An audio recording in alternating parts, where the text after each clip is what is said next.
I'm really excited. I love Lord of the Rings and setting up uh this scenario. It looks pretty interesting. It looks like we're going to get to use our traps a lot more than what we were able to use last session, where we did not get to see a ton of the enemies, but now we're kind of set up where it looks like we're going to be revealing a enemy every single round. And so the deck, we're just going to keep the same deck that we had last week and try it out against this and then manipulate, because anytime we change one of our heroes as we're playing or the campaign mode, we incur a +1 threat penalty, and that seems sad. So I don't want to do that. And so we're going to try the same heroes, we're going to try the same deck, and then we're going to mix it up in case it's not working out too well.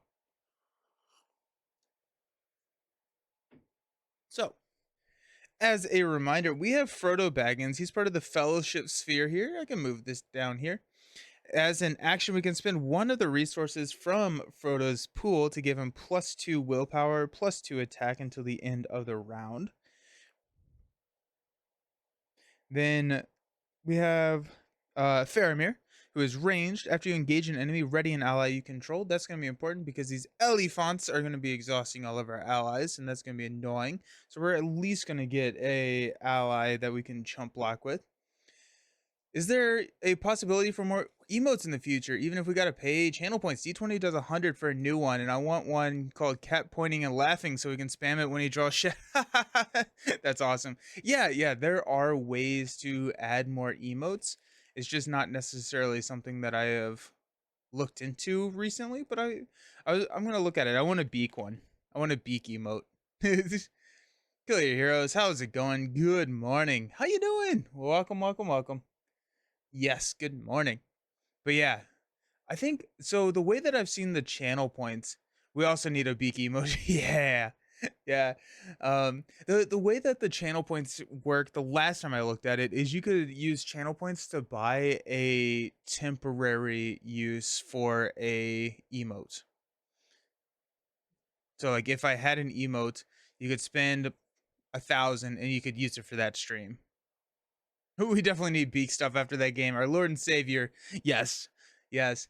And so I wonder if what is D20 doing it so you can redeem it and then he would have one made? Because that's a cool idea. That's a really cool idea. Let me do that.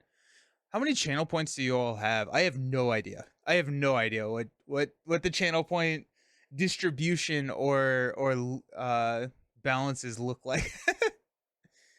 Because I just kind of arbitrarily put up the cost of everything. And so I'm sure it's all the economy of the channel points on this channel is probably all over the place. So Faramir, we have Damrod, who's a 9 cost 2/2/1/4. Reduce the cost of the first trap card you play each round by 1 to a minimum of 0. After a trap card you control is attached to an enemy, draw a card. Or just a big comic pop bubble that says big. That's amazing.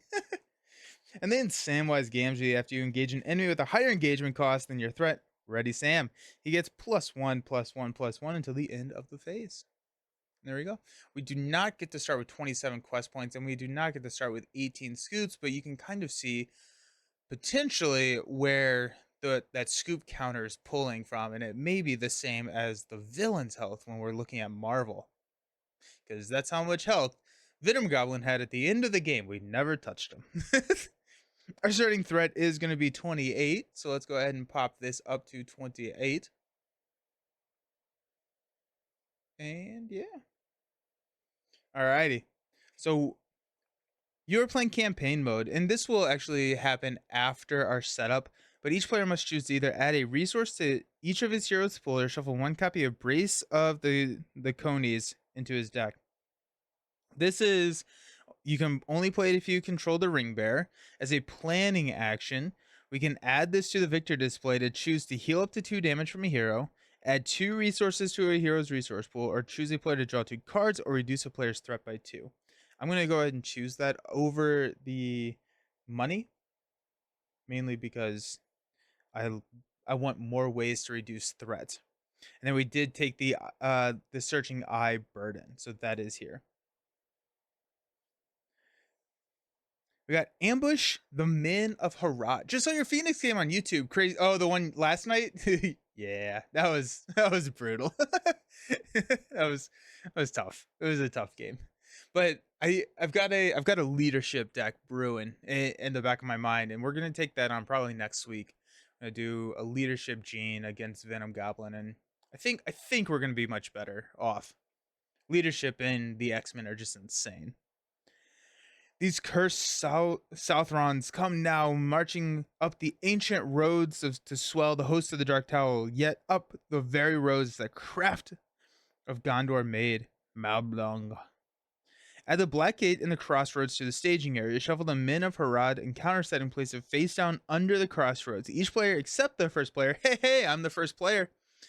Better TV emotes. Beak emote. Ooh. I want to click on that now.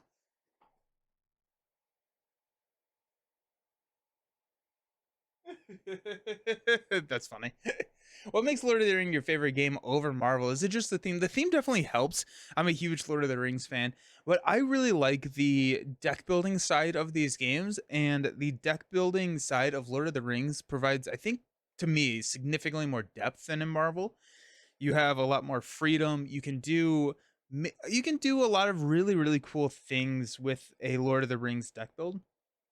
And then also I do like the idea of like the puzzle and trying to figure out how to beat the specific scenario. So, yeah. Um Shuffling counter deck. At the beginning of the quest phase, reveal the top face down card under the crossroads and add it to the staging area. Players cannot defeat the stage while the crossroads is in play. When the crossroads is explored, the players win the game. We finished that at 20. Where did I put my? Oh, I put them in here. I moved them. I remembered now. I've been on an organization kick. Okay. So we have the Black Gate. At the end of the planning phase, place each Harad enemy in the staging area face down under the Black Gate. If there's ever X face down cards under the Black Gate, the players lose the game, where X is 3 more than the number of players. So if we ever have 4 cards under the Black Gate, we lose the game. Then we have the crossroads, and the enemies are under the crossroads. It is immune to player cards effect. It has 9 threat and 9 quest points. Woo! The crossroads gets -1 threat for each face down card under it. The players cannot travel here unless there are no face down cards under the crossroads, and at least 20 progress tokens are on stage 1B. So we have to push through the crossroads before we can travel to it, and then we cannot win until the crossroads is out of play. So we've got a lot of questing to do. We got a lot of questing. And then at the beginning of the quest phase, we're going to reveal the top card. So we are going to be adding 2 cards to the staging area every single round, which is insane. Oof. We'll see one of them before we commit, because we're going to add one of these enemies. But man, wow, that's going to be tough. It's gonna be a good time. I do have this dice here. You know what? We're actually gonna just do this. I'm gonna put these. These are gonna be kind of off screen just a little bit, but it's gonna be much more easy to manipulate. The dice is gonna be how many enemies are, or how many cards are under the crossroads, and then we will add another dice here for however many are on the Black Gate. So yeah, let's see what we got. Sneak attack. Sneak attack. Give me Gandalf's. Very good tail. Steward of Gondor is a nice little start. Poison Stakes. 2, 4, 5. And Squire of the Citadel. Who did we said that this was gonna go on Sam, right? Steward goes on Sam. Good morning, Jared. How you doing? Hmm. Not getting 2 sneak attacks and a Steward is very tempting. I think we keep it. We can do Squire. We just don't have a lot of questing to start out. We could drop the poison stakes. We could engage there. The Squire could. Let's do it. What's the word? Yeah, let's go. We're gonna draw into a Ranger Spikes.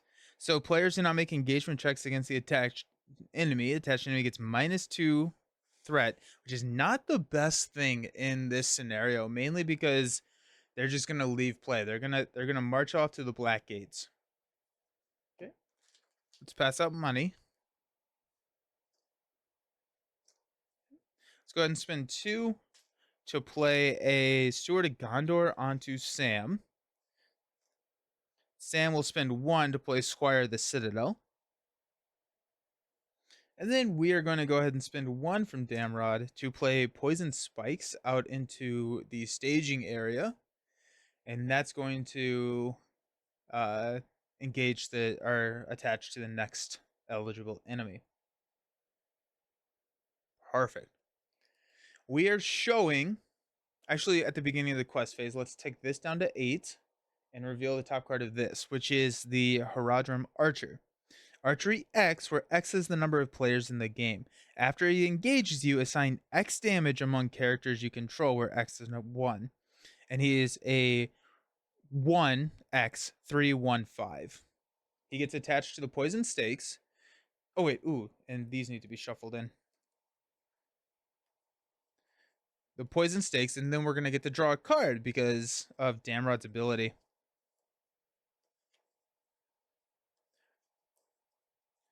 Come on, give me that Gandalf. Oops. So now we're showing, this is going to be 1, 2. We're showing 2. We're still revealing a card though. Oof, that's tough. There's a lot of cards. Okay. The Citadel Custodian. Okay.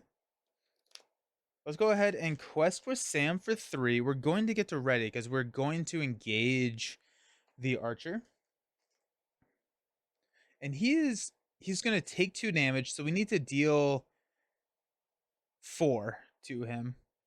So let's go 2 from Frodo. Here's our block. Sam is going to be 2 attacks, so let's go 2 here. So this is 3, 5, 7. 1, 2, 3, 4, 5, 6, 7. Showing 2. Let's go ahead and flip into the Man of Harad, which Surge Archery 1. He's a 1/3/1/4. After he engages you, discard a random card from your hand. Surges into another one, which surges into the Athelian Woods. I am scared now. We're gonna lose 2 of these, I think. I don't think I can engage both of these. Oof. Okay, so we went 7. We're showing 2, 3, 4, 5, 6. So we placed 1 here. We will go ahead and travel here. While it's the active location, after a player engages a Harad enemy, he readies a character he controls. Alrighty. First player reveals the top card in counter deck to travel there. Oof. Waiting for Gandalf is starting to become a theme. Yeah, right? Let's go ahead and do that. We're going to reveal the top card. Oh, it's another Harad enemy. So we're not going to lose the game. So that's nice.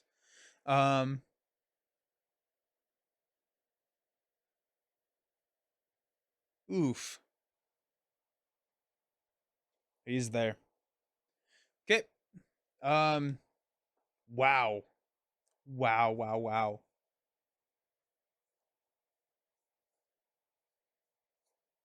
That's tough. That's a really tough start because we can only engage one of these. And so, right?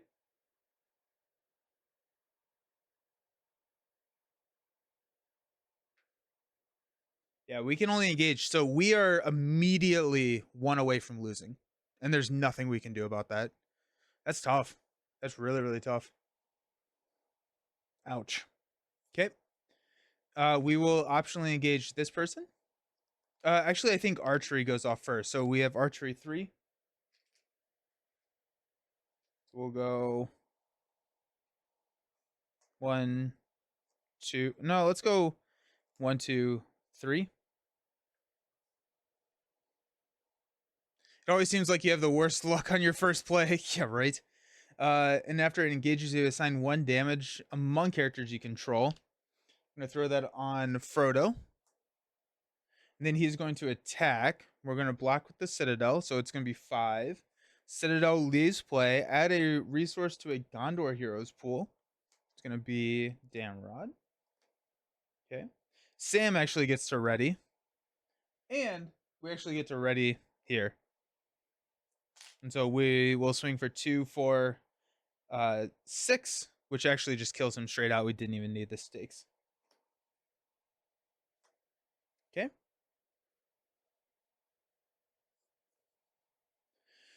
End of the round, we will increase our threat at the end of the planning phase. So planning phase, yeah, so we'll draw a card, which is Malblanc. We'll give ourselves some money.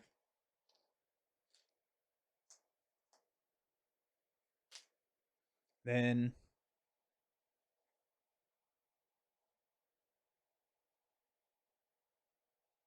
it's actually kind of funny. I don't know if I want Ranger Spikes because Ranger Spikes means I can't engage, which could, well, if I flip another enemy, I lose the game.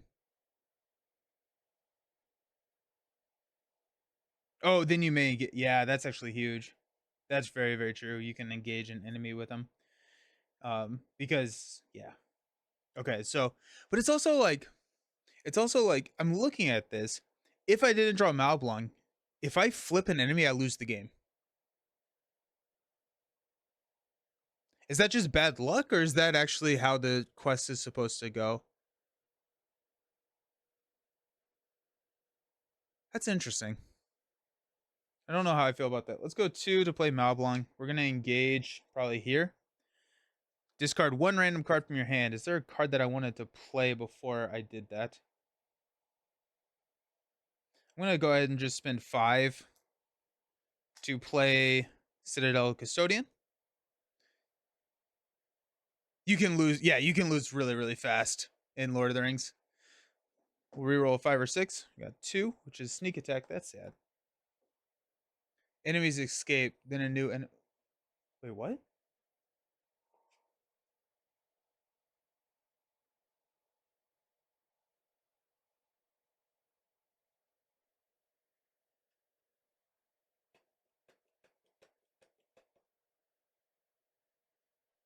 Like enemies leave the black gate, is what you're saying?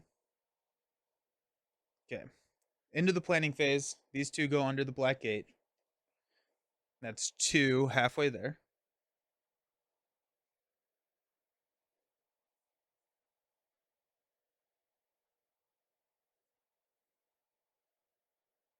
You know what? Actually, before the end of the phase, I'm gonna play a very good tale. I'm gonna exhaust 2 allies. And we're gonna discard the top 5 cards of our deck. 1, 2, 3, 4. Nice. 4, 5. Alrighty. Okay. Well, there you go. We'll put in the Citadel Custodian and Aaron Rider into play. Nice. Then we'll end. These go under here.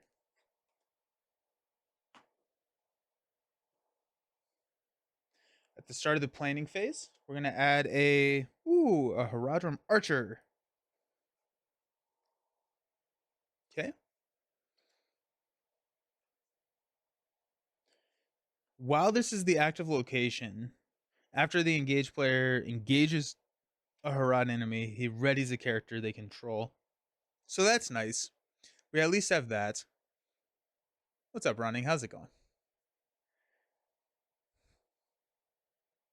So I don't really want to succeed, at least too much here. We're definitely gonna quest with Sam. If you lose, does the campaign continue like Arkham, or do you scoop like champions? Yeah. 1, 2, 3. We're gonna toss Aaron Ryder in front of something. The Citadel Custodian also has a lot of health, which is great. One.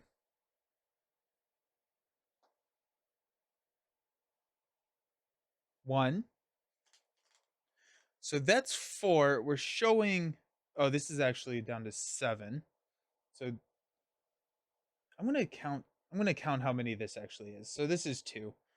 So we're showing 3.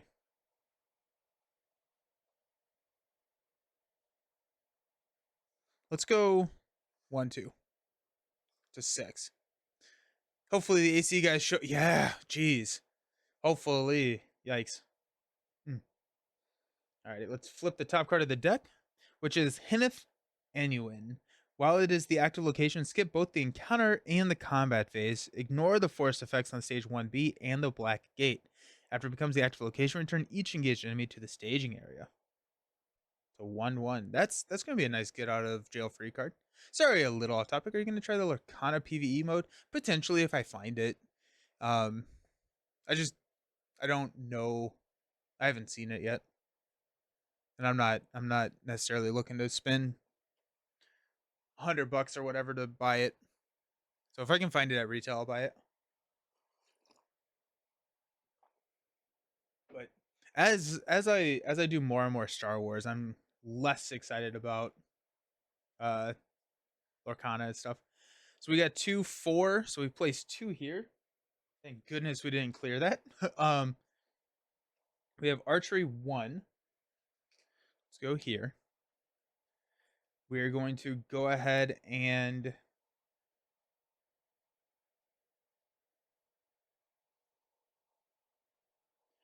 engage here. A couple of things happen. We are going to ready the Citadel Custodian. We're going to ready Sam because he is higher. Then we will go ahead and ready Frodo from here. I think retail it's like 60 or 65. Hinneth Annuin to be a bit of a trap. It returns all the enemies to the staging area, so they're still there the turn after you. Ah! Yeah. At least it's just a 1. We can just leave it there, right?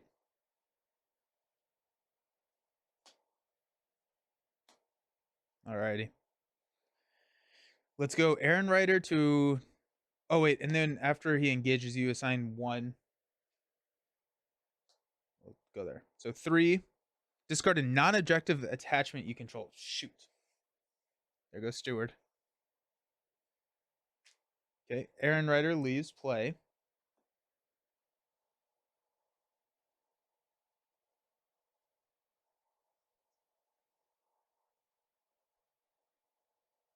Okay, so we have 2, 4, 6, which can take out here.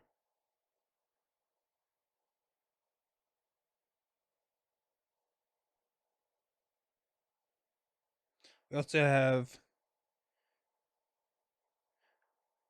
2, 4, 5, which can take you out here. So let's defend with Faramir.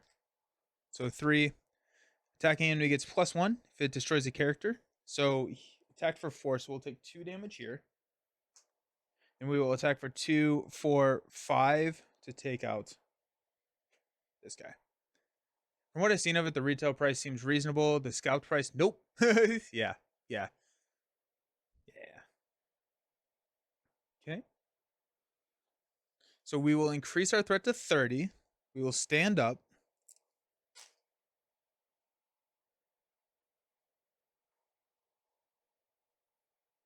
Draw into another very good tail. That kind of makes up for losing Steward. Pass out money. Let's play a very good tail. We're gonna exhaust the Citadel Custodians. We got Ingold, beautiful. Anna Born, beautiful. Squire. How are we hitting every... Oh, Knight of the White Tower is huge here, though.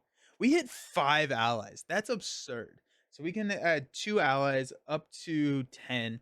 So I feel like Knight of the White Tower is definitely one of those. And Ingold is probably one of them, right? Anna Born is nice. We're definitely doing this. Um, I like Ingold. Just helps with. It's also like a nice health pool that we can start with these archeries. Anaborn is also pretty good. Let's go Ingold. Perfect. Okay. Let's go 1 to play Ranger Spikes, mainly because it's going to get us a card draw. Okay. I'm happy with that.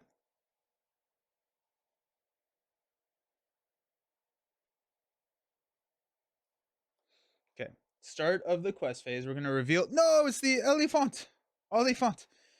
Ah. So cannot have attachments or take more than 3 damage each round. After it engages you, exhaust each ally you control.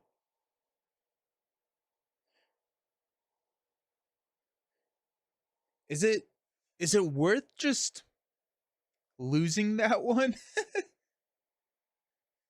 Like, what do you do there? Like, am I ready to? It's 3 rounds of a 6 attack. Now, granted, we will get to ready an ally when we engage it. It'll exhaust. I don't think I can do both of these. Oof. Oofta. All right, so we are showing 3. This is up to 3, 6, 7. We're showing 7.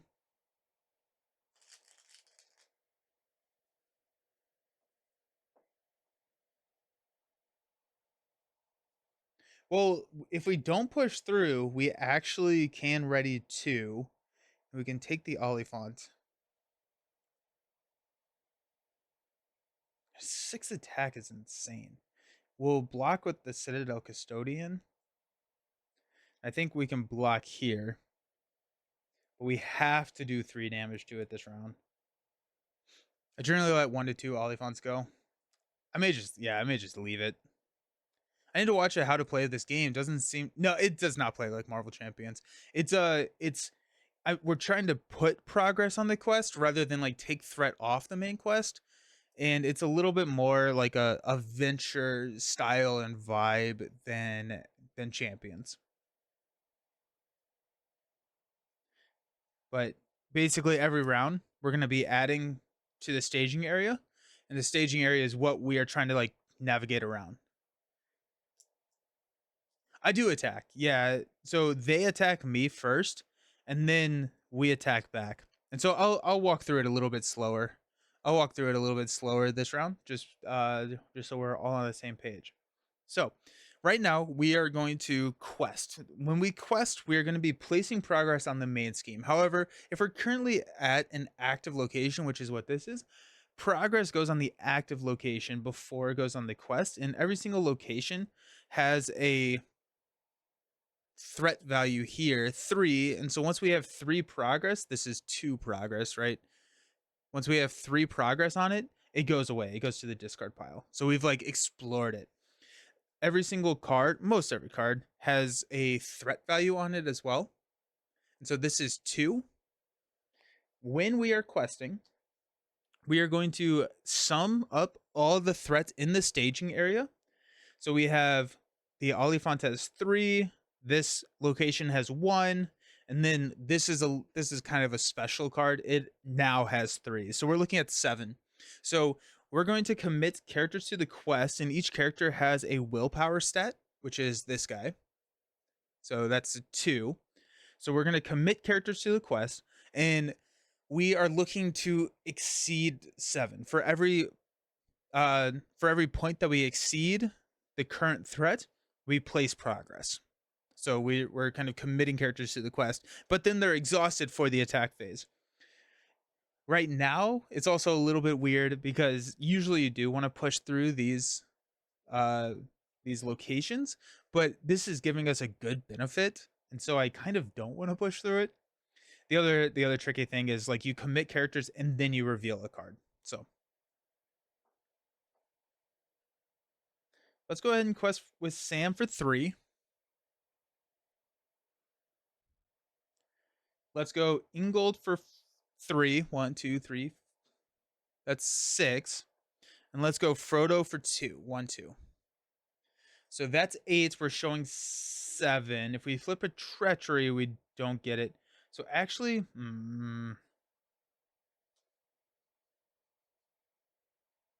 let's go Malblung instead of Sam. So we're going to go 7. We're going to flip into Peril. When revealed, either place the lowest attack Harad enemy engaged with you face down under the black gate, or reveal the top card face down under the crossroads and put it into play engaged with you. I hate it.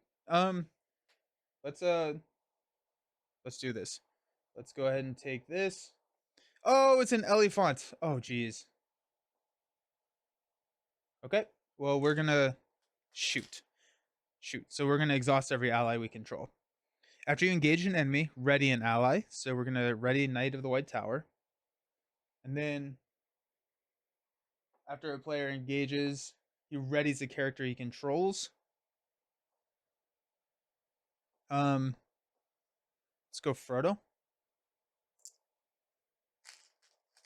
So now we quested for 7. We're showing 3, 4, 8. So if we do not quest successfully, right? So we're showing 8 up here and we only did 7. You raise your threat by the difference. So we go up to 31. If we ever hit 50, we lose the game. Now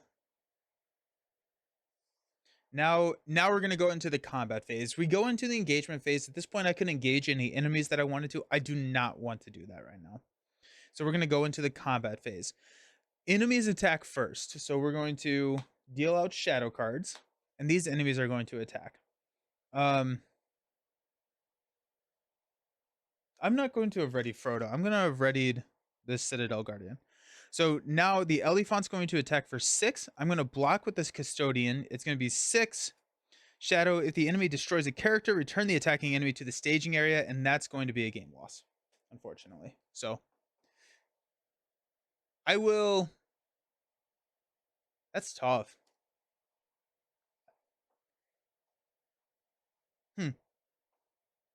Thanks for explaining. Yeah.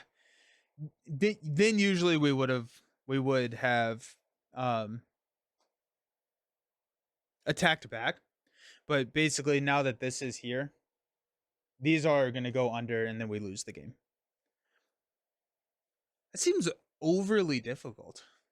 Like I feel like, I guess I didn't engage the Olivant, but like I only didn't engage one enemy, and then there was nothing that I could have done to prevent that.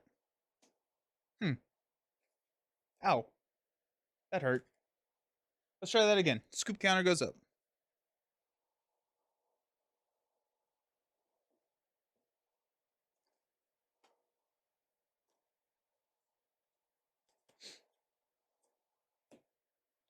But yeah, Lord of the Rings has, you pick 3 heroes to play with. The heroes have different aspects associated with them. Son of Arnor would be a good card to add. Can Oliphant have a player attachment? No, he can't. He cannot. Unfortunately. Yes, I am trying to. Hey, Just Ray, how's it going? No. Yeah, I am running a trap deck, but Oliphants cannot have traps attached. I feel like, to be fair, I feel like that first turn was overly brutal. Right? We flipped 3 enemies turn 1 and could only, like, we started out halfway to a loss. We surged into a surge. Okay. That's fine. We got it. Yeah, let's take this back down to 0. Yeah, Sun.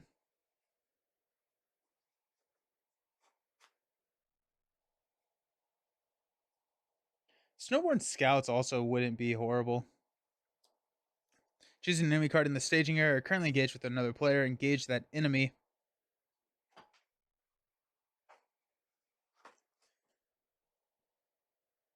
Do you take out the Ranger spikes?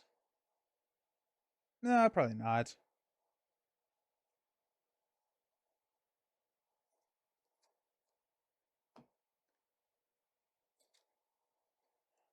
Two Gandalfs for the second and third bottom card from the deck. Oof.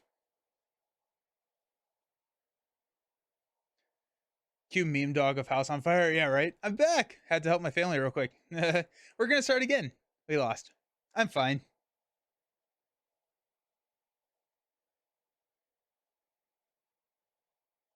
We're gonna cut out two ship captains for the two sons.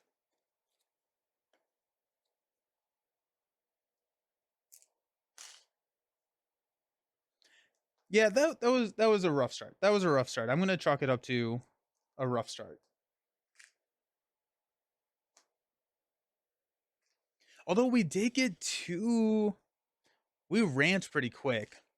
We ramped really quick with the Citadel Custodians with a very good tail. That was good. That was nice.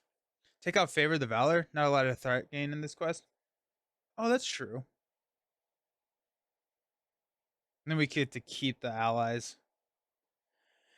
I only have one of those in there. I think I put two of them. I thought I put two of them.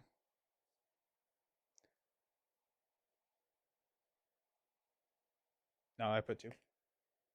And we can get the ship captains. We do want chumps. That's why I one grade. Dwarves got a bit of a nerf, but nowhere near as traps did. They later cycle stuff can really nullify their use. I get it for boss enemies like Witch King or Durin's Bane, but technically you can trap it. Yeah, true. Where's the Thor ally? Yeah. Is there? I wonder if there is. Wait, there's skyscraper size, so there's that. It's a really big trap, though. I imagine that would be Legolas firing off arrows. Well, there's kind of there's an X-23 type equivalent, right? Where there's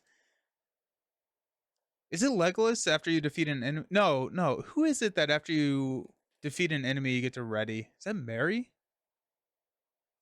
There's a hero that allows us to do that. Alrighty, let's not get any more Oliphants.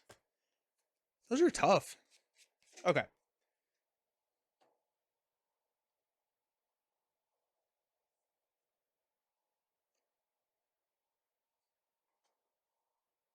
Legolas sounds more like yeah. Legolas Hawkeye would be a fun team up. Mary readies another character after defeating an enemy. Got it. Okay. All right. We got 6 cards. Got Sun, Ranger Spikes, Custodian, Knight of the White Tower, Fast Hitch, and a very good tail. Huh. That's interesting. We don't really. I mean, we dropped Fast Hitch turn 1. We don't have an ally turn 1. I'm gonna mulligan here. What would have been my top card? Yeah.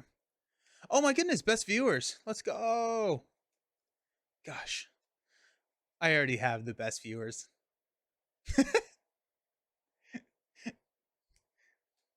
Oh. I wonder if we should we have no, I don't should we have put we don't really need a lot of the questing power actually. Like the questing power well, it's going to get to be an issue. We want visionary leadership early. Visionary leadership gives all your Gondor characters +1 willpower if the attached character has money. Alrighty, we're stuck with this hand. We got a fast hitch again though. Citadel Custodian, Steward of Gondor. This should not be in there. Entangling Nets, Aaron Rider, and a Sun. Now this shuffles in. That's fair. Using Elven magic as trap arrows.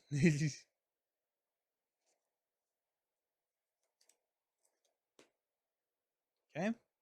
Ranger Spikes. The Eowyn hero from Flame of the West has pretty awesome heroic action, which makes me wish every major hero had some crazy once per game ability to turn the tide, like Loragorn. That's cool. Alrighty, so we have a steward drop. We can go entangling. Entangling nets is actually going to be really nice. Okay, let's start by going to play Steward of Gondor on Sam. Sam's going to get 2 money.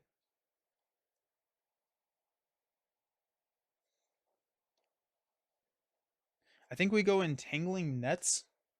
here. No, it's free. It's free. Damrod, it's free. Then we'll play Fast Hitch over here on Frodo. We'll spend 1 to play Aaron Rider. Forgot about Loragorn. I need to cast myself into Mount Doom. Loragorn's so good. Okay. I'm pretty happy with that start. Okay, so this is gonna take up to 1. I don't remember if I shuffled this or not, so let's shuffle this. And we got no an Oliphant. Alrighty, well we're just gonna let that one go. We're just gonna let that one go. Free sounds like a fair price to me. Okay. So we are showing 3, 4. We have Aaron Rider as a defender. So let's go 2, 4, 6, 9. Let's just put it some quest because we can ready Sam anything that comes out. So 9. We're showing 9 to 4. Foothills of Ifil Duaf. While it is the active location, each Harad enemy gets -1 threat. First player engages an enemy in the staging area to travel here. Unsubscribe from traveling there this turn.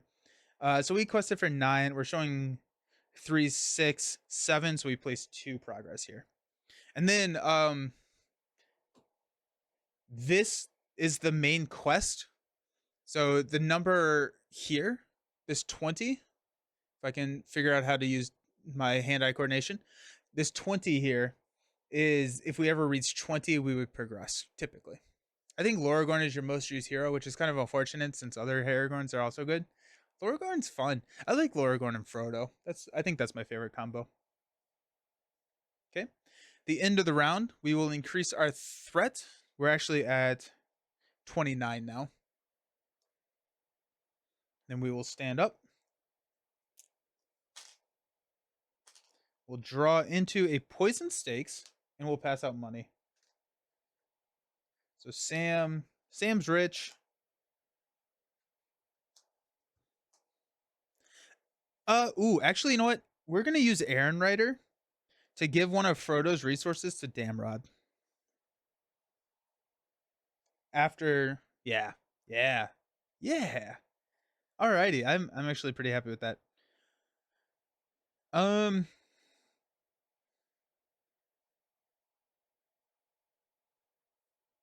I don't love my hand here.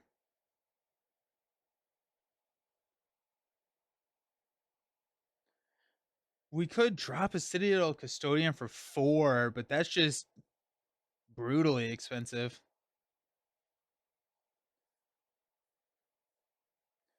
We're just gonna do it. You don't want to go to that lovely place. It's this nighttime of year and only costs you angering a beast that carries an entire village on his back. What I mean, it's a wonderful sight. It's really a once in a lifetime thing you get to see there. Alrighty, at the end of the planning, we're gonna go under the black gate with the Oliphant. We won. Quest phase starts. Jeez, we got another Oliphant. Yikes, team. Alrighty, well, we're gonna let that one go too. I don't love my hand out of Nah, just not me, you know? I want to draw cards. Okay, so we're showing 3, 6. This is now 2. So we're showing 8. It's quest for 3, 4, 5, 6, 7, 8, 9. Showing 8. I'm gonna flip into peril. Either place the lowest attack enemy engaged with you face down under the black gate, or reveal the top face down card under the crossroads and put it into play engaged with you. Alrighty, so this is gonna. Oh my gosh!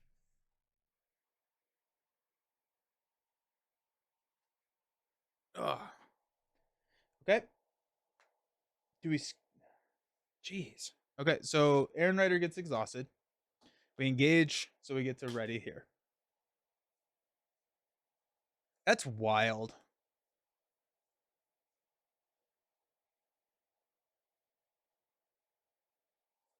Okay.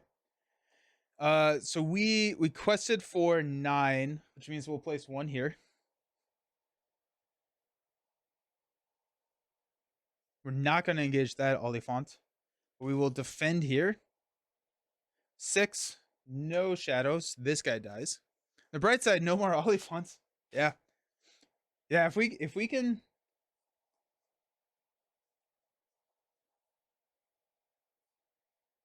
Sam actually gets ready. We're gonna spend this resource to give Frodo +2 attacks. So we're attacking for 3, 5, which will deal 3 damage to the Oliphant. I don't like the situation that we're in. Are the elephants the new shirtless pirates? Yes. Yes, 100%. Actually, I think the elephant has a ton of shirtless pirates on top of it. Okay, let's stand up.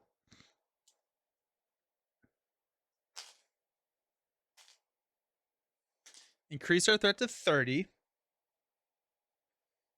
Draw into another fast hitch.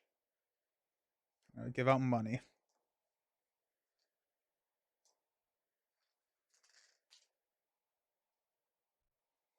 At this point, we are going to go 2, 4, 5 to play a Citadel Custodian because we need a blocker.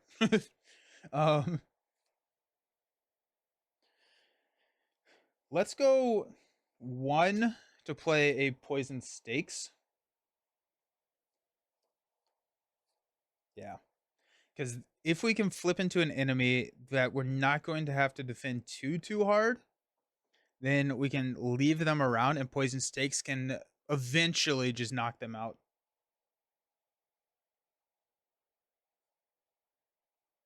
Go 1 for a fast hitch on Frodo. Alrighty. Okay. Planning phase, this goes here.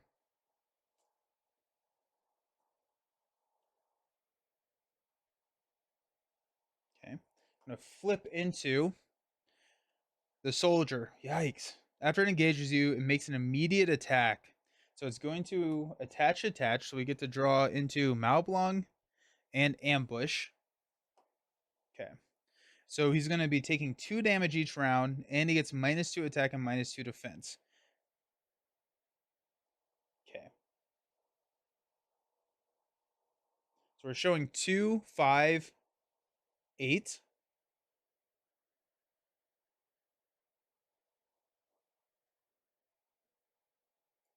Okay, let's go 3, 5, 6, because we're going to engage and we get to ready. 6, we have Frodo to go +2 if we wanted to.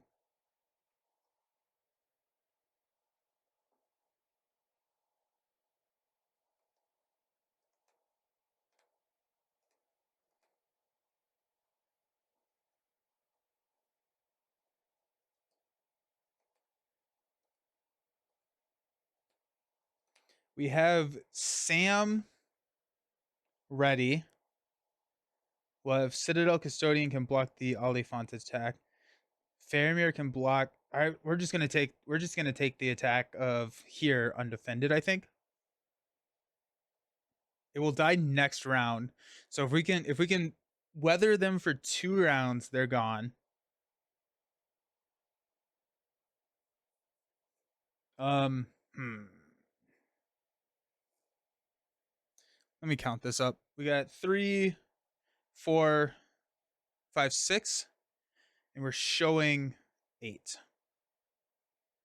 I think we have to go with Damrod for 2 more. That's 8.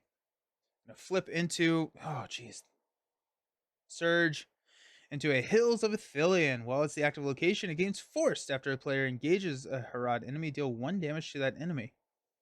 Okay, so that is going to be 2, 3, 6, 9, 11. I'm going to go ahead and spend here to give me +2. So my threat only goes up by 1. I'm at 31 now. I think I engage here, right? I can engage both of them.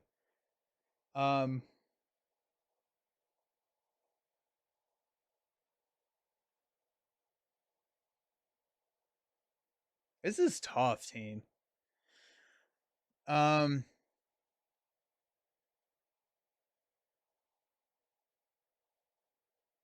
As archery 1, 2.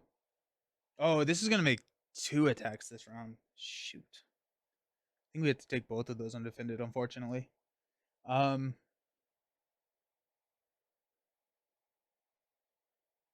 think we travel here. We're gonna engage here, which will ready the ally.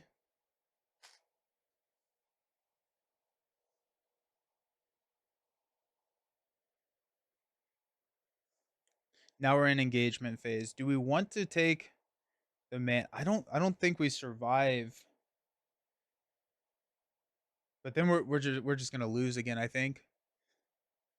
But I think we lose no matter what if we engage here. You have Malblung and Sun.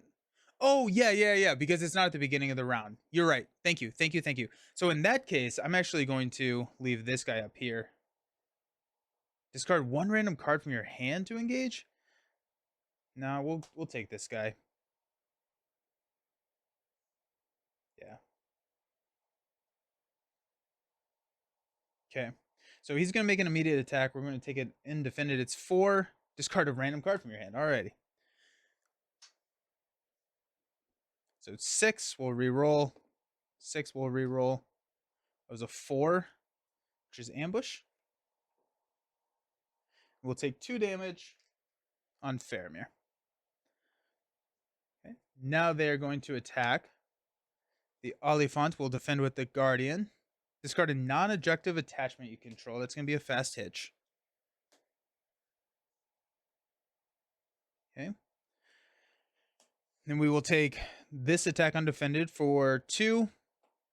We'll throw 2 damage on Damrod.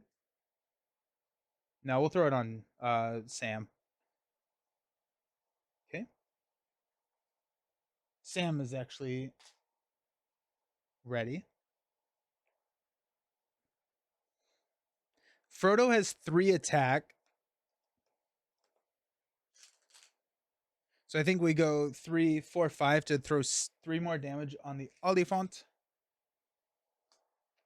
Then Faramir can poke him for 1. Doesn't really matter. Okay. At the end of the round, this guy takes 2 damage. We're going to increase our threats and stand up. Ooh, I could use a Gandalf right now. That would be nice. Ranger spikes. Okay, let's pass out money.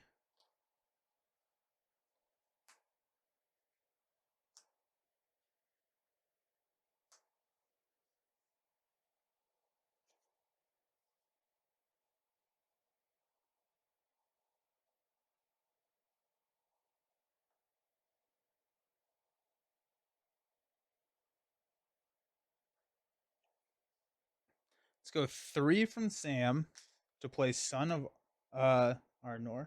We're gonna actually we're gonna spend 2 from Damrod to play Malblung. We're not going to engage, and then we're gonna discard a random Ranger spike.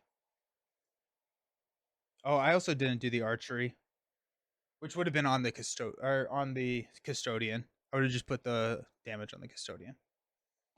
Okay. So we got the engagement, so that's nice. If we take out the Oliphant this turn, Soldier's going to die this round.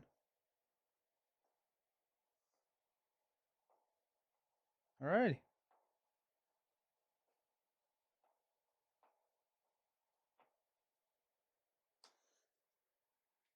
Okay. So this is going to go to 4. We're going to flip into a Haradrim Archer. X is the number of players in the game. After it engages, you assign X damage among characters you control. That's a fine one, honestly. Okay. We're showing 4, 5, 6, 7. -1. So we're showing 6. That's all we're showing. So let's go 3, 4, 5. 6, 7, because we'll get to ready Malblung when we engage there. We will get to ready Sam when we engage here. Okay, so we're showing 7, 2, 5, 7. Okay, and we do have, we'll probably use Frodo's ability to up that. But we'll flip into, gosh, a man. We're going to surge into each Harad enemy gains archery 2 until the end of the round. Yikes. Yo, team. Okay. Doesn't the active location look... Oh, yeah. You're right. So we're showing 4, 6. We're just showing 6. So we quested... We got 1. We'll go ahead and spend Frodo. So we'll play 3 here.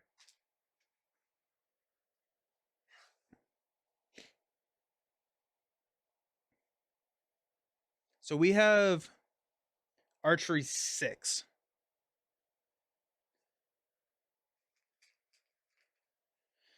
So let's do 1, 2, 3, 4, 5, 6. Gross.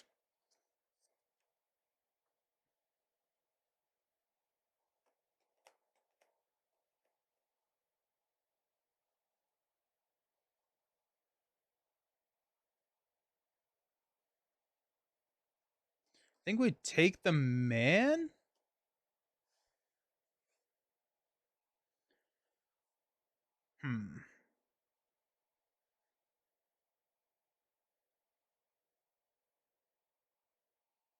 Oh, I think we lose actually, because we're gonna have 4 attacks. We have 2. We would have to take 1 undefended. So we're okay. We just hope to not get a boost card. All right, let's grab this guy. We'll ready here. We'll ready here. Okay, let's pass out shadows. This is brutal. This is actually brutal. I think you have archery 12. Well, but they're engaged. Archery only matters for those in the staging area, right? You don't do archery if they're engaged with you. Or else that card would be insanely wild, right?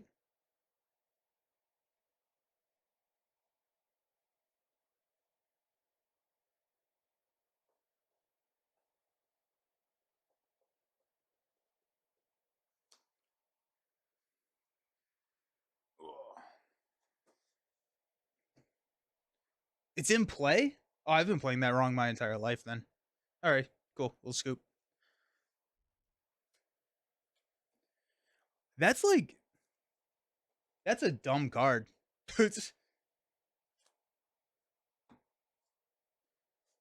These men of Harad are... I don't like these guys.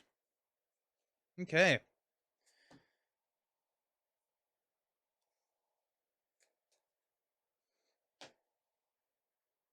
Any recommendations? Doesn't... Oh, that's brutal.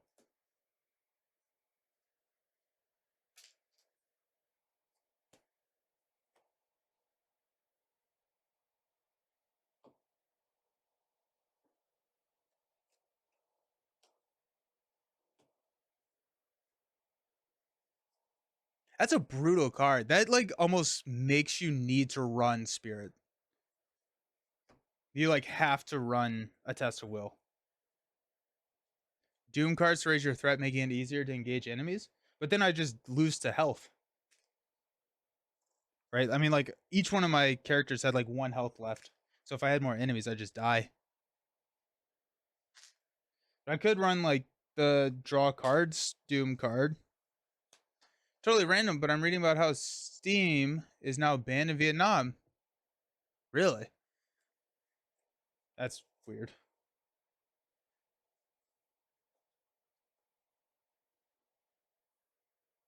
Hmm.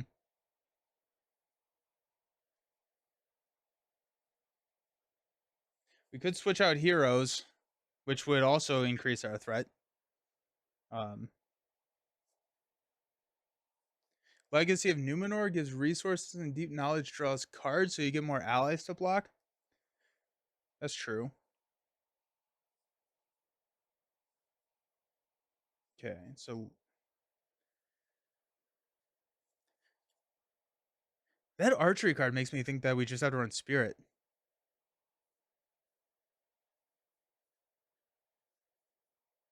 Because I feel like we have to have a cancel.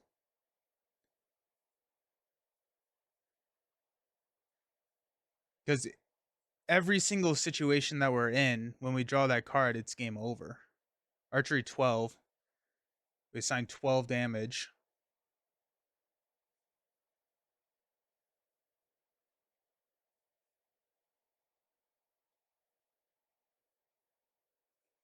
Hmm.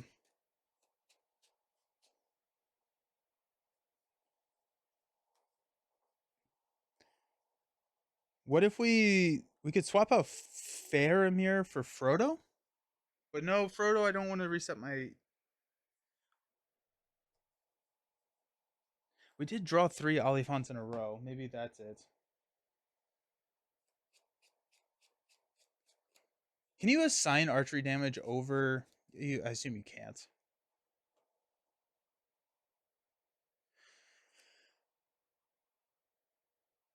I already have a Frodo on the table. Yeah, you're right. Um,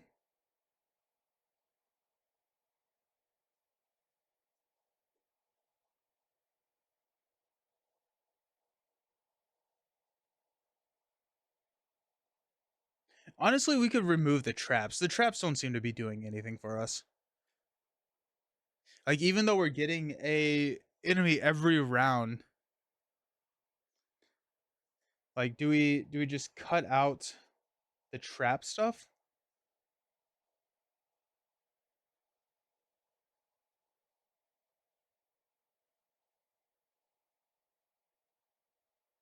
Yeah, I'm not sold that the trap riders. You could use a different fellowship, Frodo. Really? I didn't realize you could use a different one. That's kind of cool.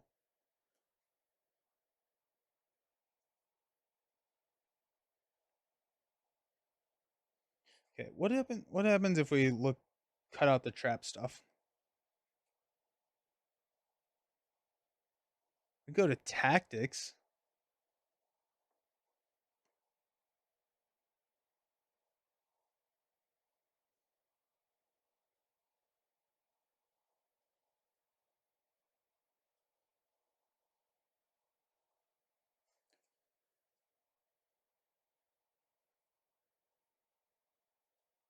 I would keep ambush and Athelian Pit. Others can probably go.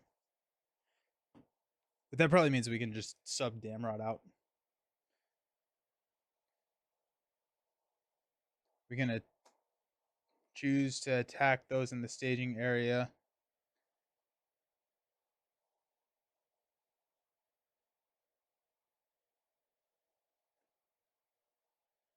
Fast Hitch is good though. Fast Hitch is really good.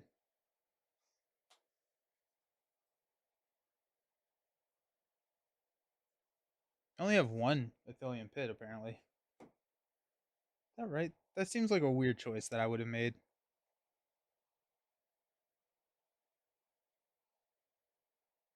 Hmm.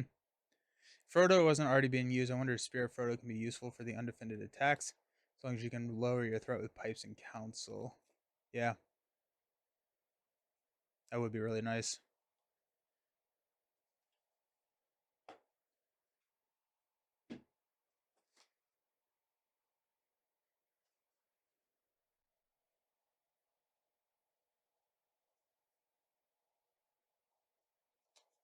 What did I do with these traps?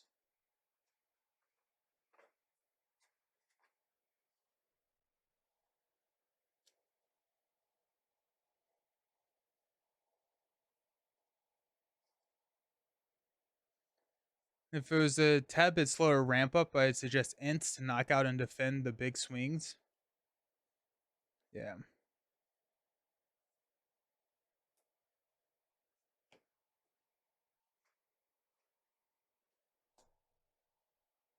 So if we keep those, we're keeping a lore character.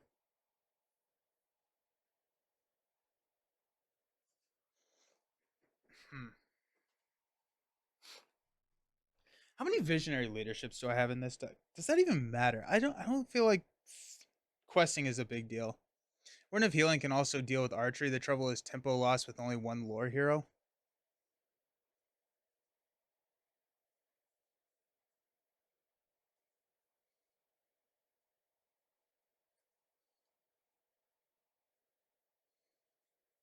It feels like I need spirit. I don't necessarily need the Glorfindel. Just go away from the thematic side of things. What if we swap out? What if we swap out Faramir for Glorfindel, and we keep lore? We go back to Trisphere.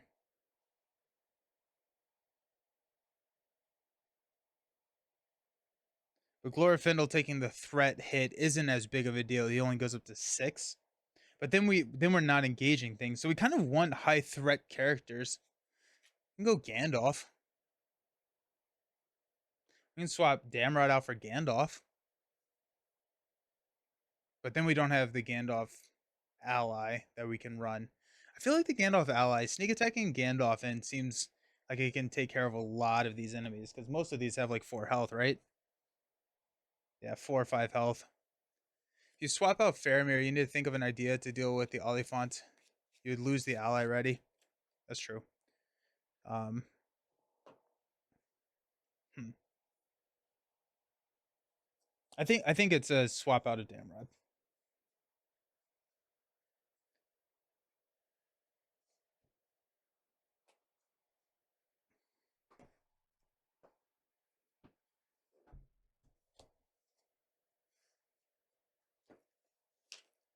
Let's look at lore first. Barravir.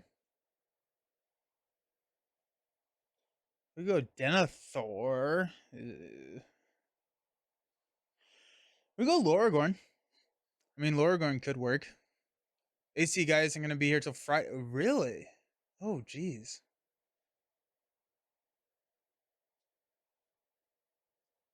We go Grima. Grima can get our threat up there real quick, and we get Doomed cards out there. Not Grima's kind of interesting, actually.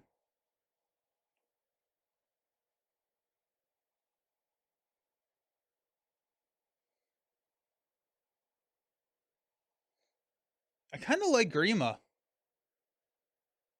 Grima has 3 health. Doesn't help too much. We go Lord Glorfindel.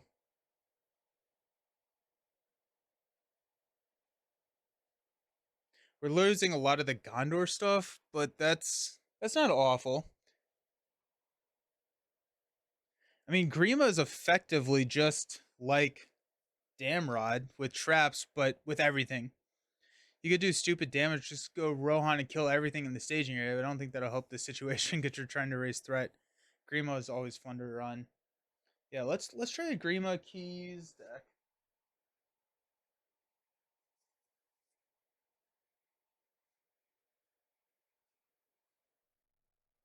We can start ramping keys after you raise threat due to doomed. And then what were the cards? This is the Doom 2 one.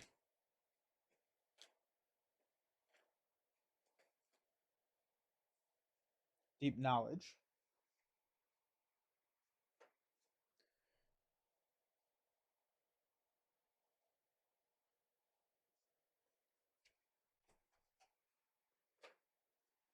Um, what was the other one? Was I assume that's a leadership card.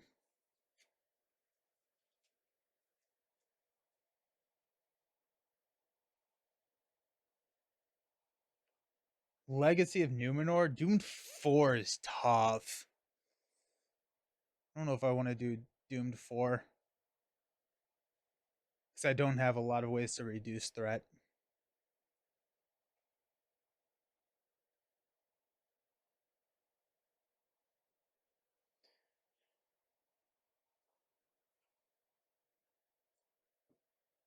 We want to keep a fast hitch. Let's go Warden of Healing. We run Saruman or stick with Gandalf. We'll stick with Gandalf. Because Gandalf being able to sneak in and deal 4 damage can take out a lot of the enemies that are going to show up there.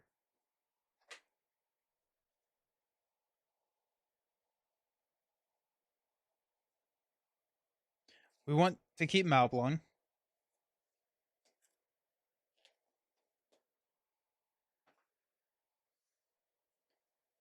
Did I leave Malblung in here? There's no way I was only running 1 of Malblung, right? Is I only running 1 copy of Malblung? What's I doing?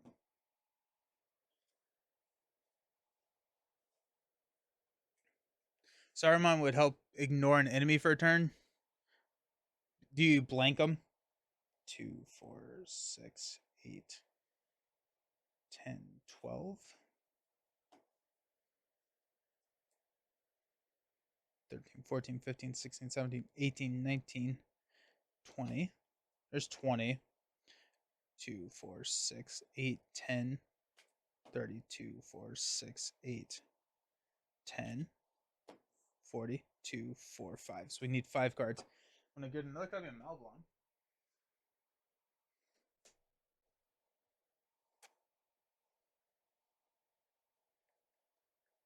You treat it as out of play. That's nice.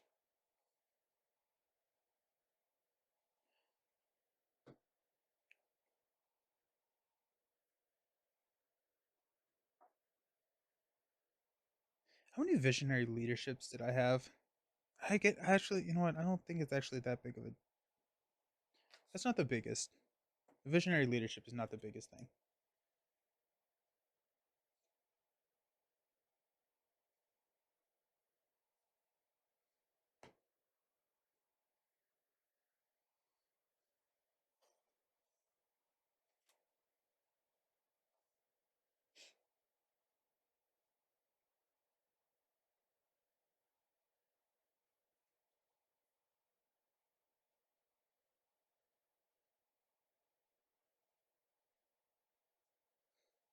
Hmm. Do we run another copy of Keys? I don't think so. Do we run the card that gives the Rohan in service of the steward? Do we need Grima to have the Gondor trait? I don't think so.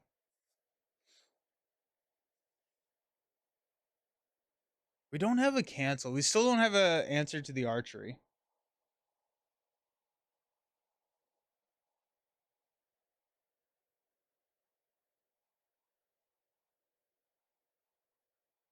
Now I'm just looking for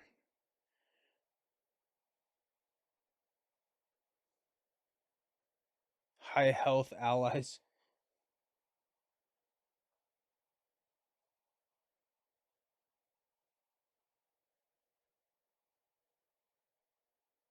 Snowborn scouts could help.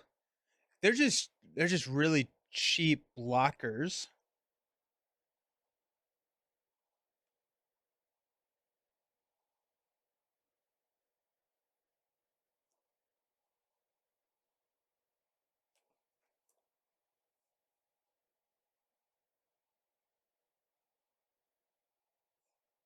After you raise your threat from the Doom keyword, ready the Orthanc Guard. Do you have Farsighted Lore card? Helps with soothing the encounter deck bit? Or not soothing, just seeing what's coming, I should say. Farsighted? I don't think so. Oh, let's also look at the spirit cards. Farsighted.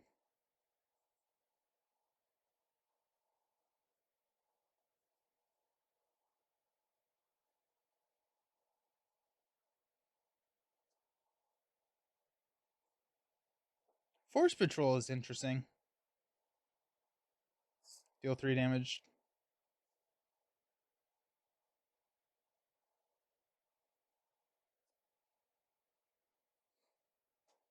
I don't think I have Farsighted. Oh, it comes out in the last cycle.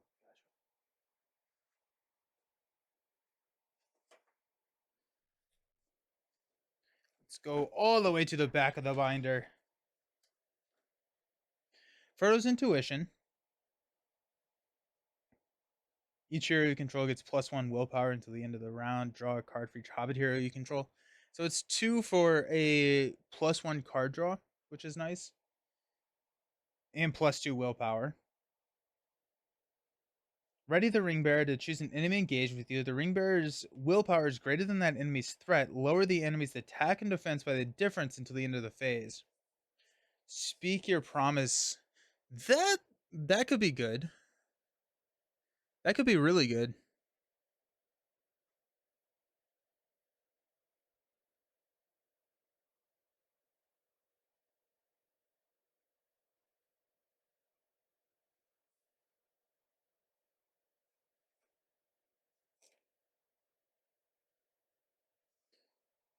Let's grab those. Speak your promise.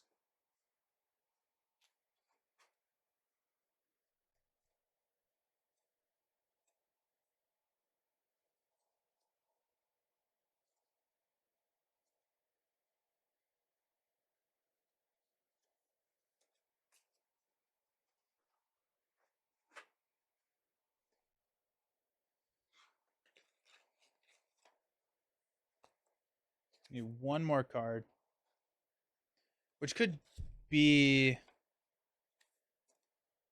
another copy of Keys. It could be another copy of Intuition. It could be Speak Your Promise.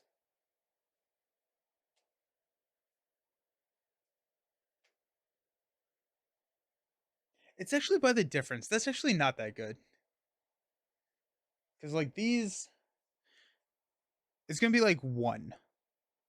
This would be 2. No, that's not worth it. We need 3 cards. Probably allies. That's kind of what I'm thinking. We go another Warden of Healing.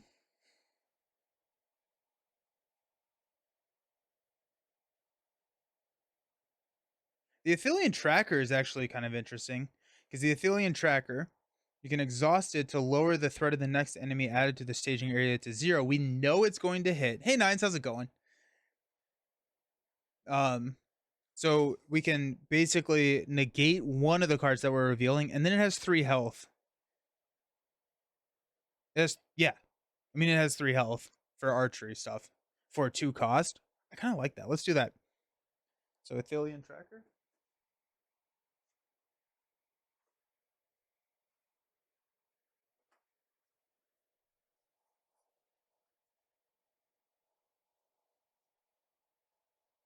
After you raise your threat from the Doom keyword, Isengard Messenger gets +1. We're going to grab that.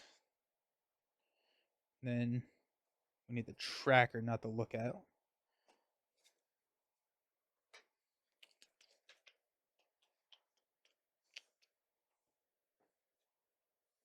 Yeah.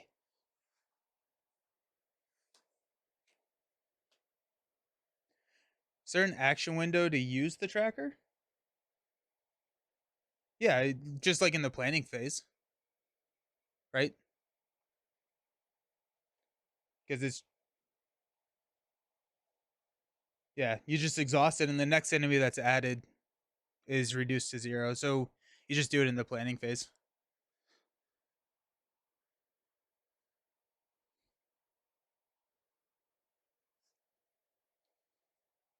We're cutting out a card.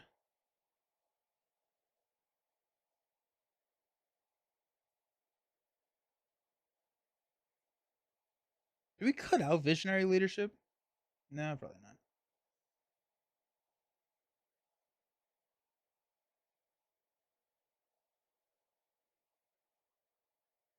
Whether it's Marvel Champions or Lord of the Rings, allies are the answer to every problem. Allies are really good. Allies are really, really good.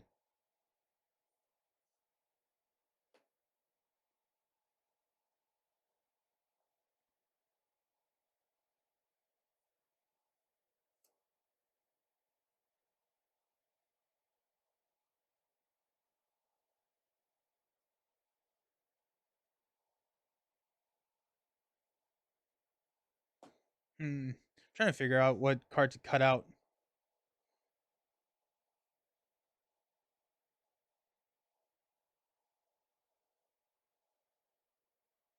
Except this time the answer is Grima, who is an enemy. I go Anaborn. After an enemy is added to the staging area, exhaust Anaborn to give +5, then deal 1 damage to that enemy. It is a nice 3 attack.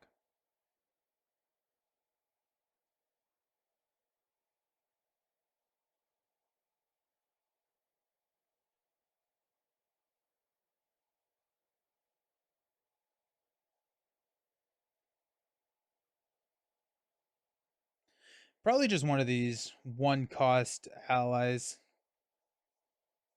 Thinking like Squire gives money. Squire gives money, but we're going to have money throughout this game. Move 1 resource. Let's go with a ship captain. Let's cut that out and run that and see what happens. Where did Frodo go? Frodo's all the way over here for some reason. Frodo's running and hiding like Frodo does. Okay, let's try Greenland. So we are at 21-29. So our starting threat is still the same. So that's nice. Alrighty, we got this. So let's not draw 3 Elephants in a row. How about that? If we can just commit to that, if we all agree to that, then we will be fine.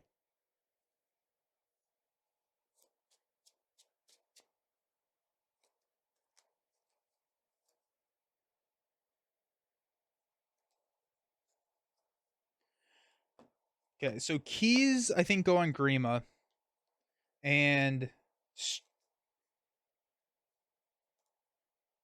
yeah, I think keys go on Grima, and Stewart still goes on Sam. Chatters. What scenario is that? This one? This is the second in the 2 towers second box. So it's the 5th.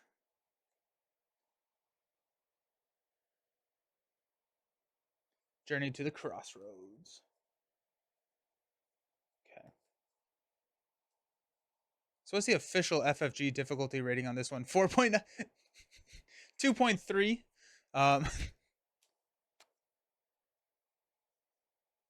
The playtesters actually beat this one while they were asleep, which is crazy.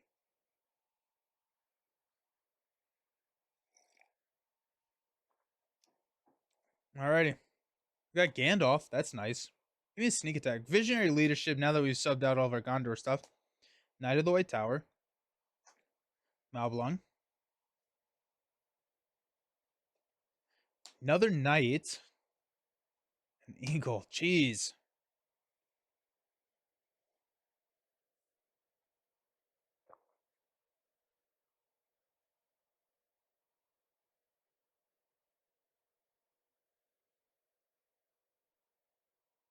Do we keep that? We have Visionary Leadership, a turn 1 drop. We have Malblung, a turn 1 drop. If we want it, I don't really want to, though. Malblung saves issues for later. Knight of the White Tower is a turn 3 drop. No, we're not going to keep it. What would we got in Squire? That would have been good.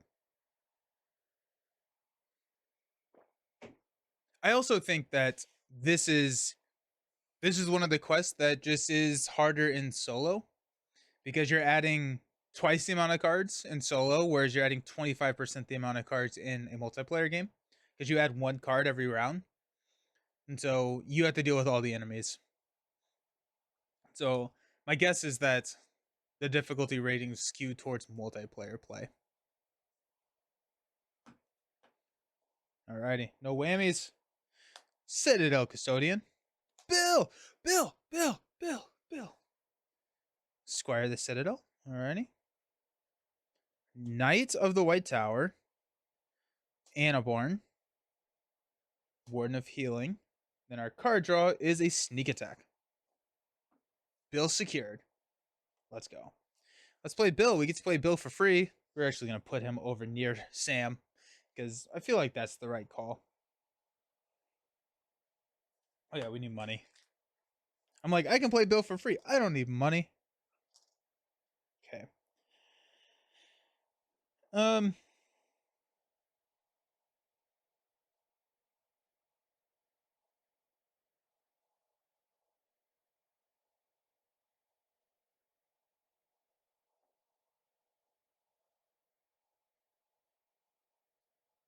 I'm going to use 1 to play Squire.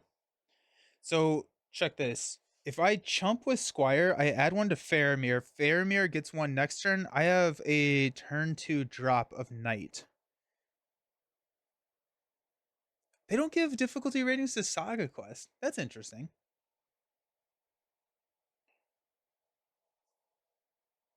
So easy, they felt like it'd be unfair to assign a numerical value. The difficulty is just a laughing emoji.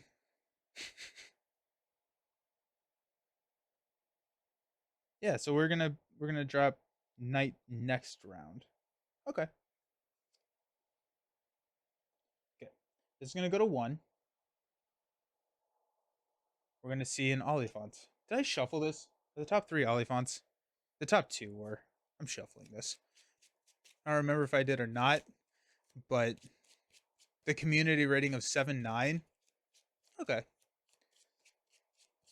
I think the Saga quest in campaign mode are artificially more challenging because you can't change heroes from your previous quest.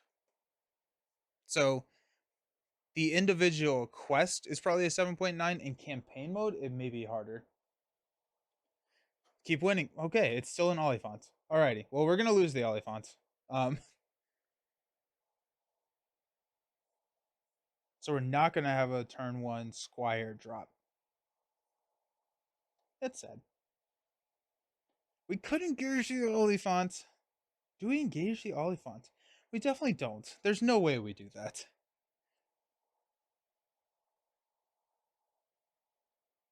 Okay, so we're gonna quest. Go 1, 2, 3. 1, 1, 2, 1, 2. Showing 8 to 4. I'm gonna flip win revealed. Each Harad enemy gains archery 2 until the end of the round. Hey! We are gonna get a turn 2. Okay, so archery 2. I'm gonna go 1 on here, which will give him money to Faramir. And we'll go 1 damage on Bill. Okay, stand up.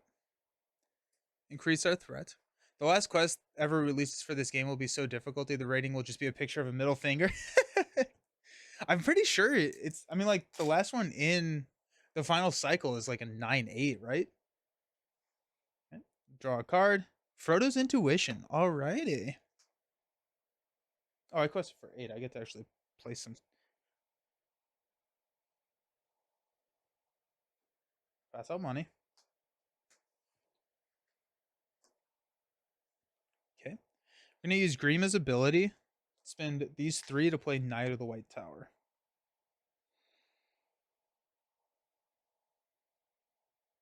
Yeah. I'm gonna spend 2 to play Warden of Healing.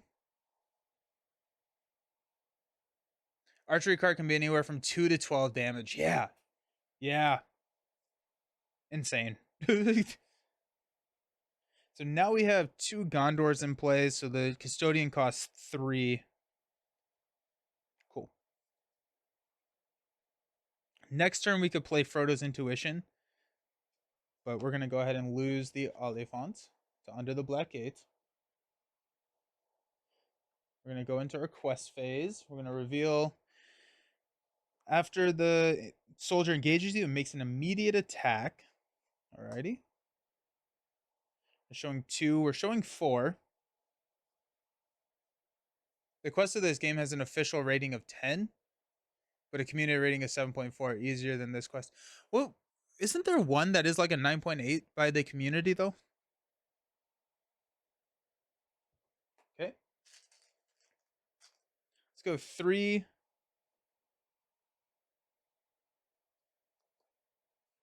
4, 5, 6, 7. We're showing 4. So let's go 7.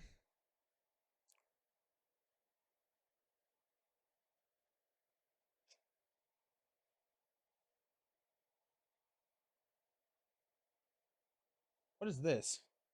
Fast hitch.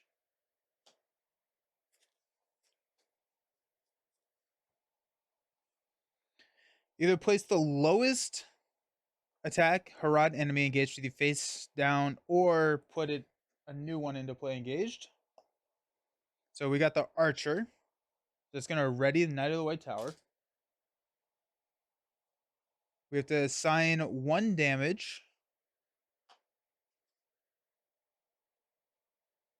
Go Grima. We're gonna take 2. We're gonna take 3 attacks. Yikes. Yeah. Okay.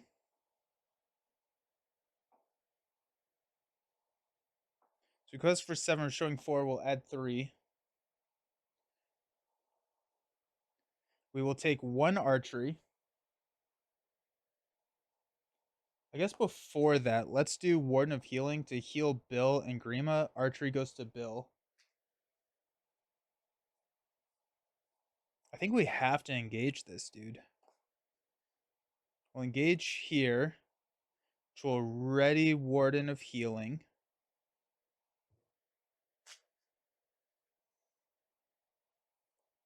Make an immediate attack. Sounds like Quick Strike before it was cool. Battle of Carn-Dûm from Agmar is considered one of the hardest quests. It has a community rating of 9.6. You beat it first. What quest? This is the Journey to the Crossroads. Okay, so he's making an immediate attack of 4. Let's defend with Knight for 3. 4. Either place the attacking enemy under the, or makes another attack. I don't know. I guess we'll place it. If it makes another attack, we'll lose Bill, we'll lose Warden, and we'll have to defend. We don't have any attackers left. I think we have to, yeah, I think we just lose him. Unfortunately. We just have to hope. Okay. We take 1 damage. I feel like Spirit is so good here. You have Hasty Stroke, you have Test of Will, you just have so many counters to this timer. And in solo, this timer is gonna be brutal. Faramir's response is after force effects, so you can defend with the Haradrim Sworder twice with the Knight of the White Tower. Oh, interesting.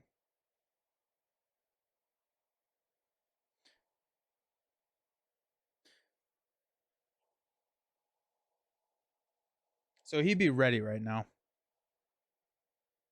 We'd be, if we did the shadow effect, we'd still be taking 3 attacks. So we could clear the allies.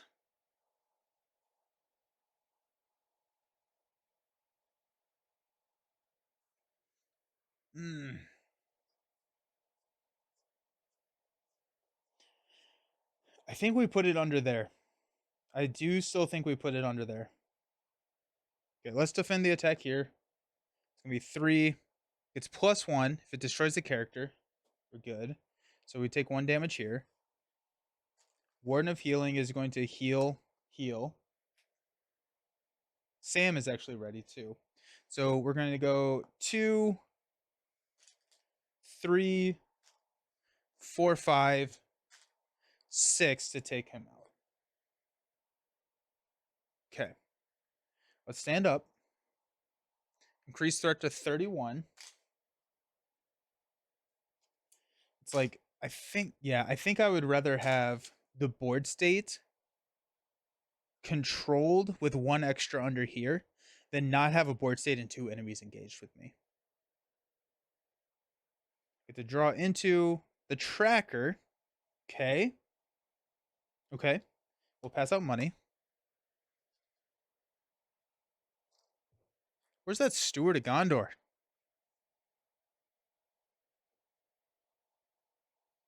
Let's use increase our threat to play the tracker. The next Saga expansion, Tactic, gets a great answer to shadow effects. That makes sense. That makes a lot of sense.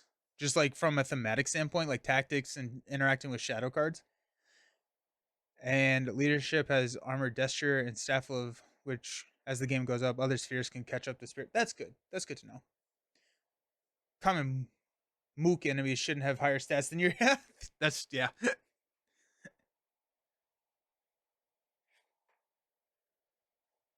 Okay, so we have 1, 2, 3. So let's spend 2 from Sam to play the Custodian.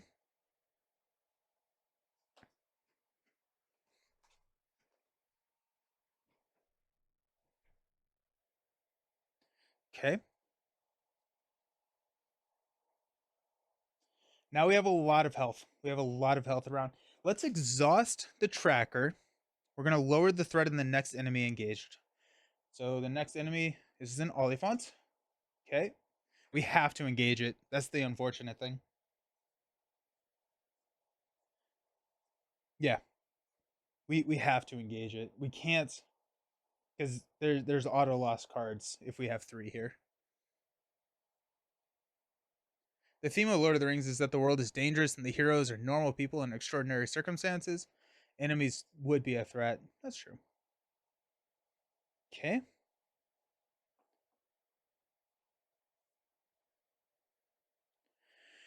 Let's go Frodo's. Let's spend 2 to play Frodo's Intuition. Each hero you control gets +1, and we get to draw 2 cards. Sun and keys. That's good. That's good. Okay. We are exhausting every ally, so we might as well quest with our allies. Right? Or at least use Warden to heal here. And then we're engaging the Oliphant. We need to attack for 5, which would be Frodo and Sam. Sam's going to ready. Frodo just doesn't quest, and we're good. We're also going to ready a ally, which I think will be the Custodian, and chump the Oliphant with the Custodian, I think. Okay. So we're going to go 1, 2, 3. 1, 2, 3, 4. 1, 1, 2, 1.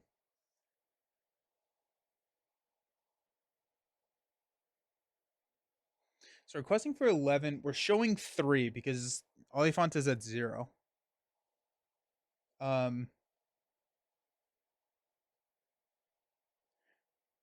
Yeah, I think we chump with the Custodian.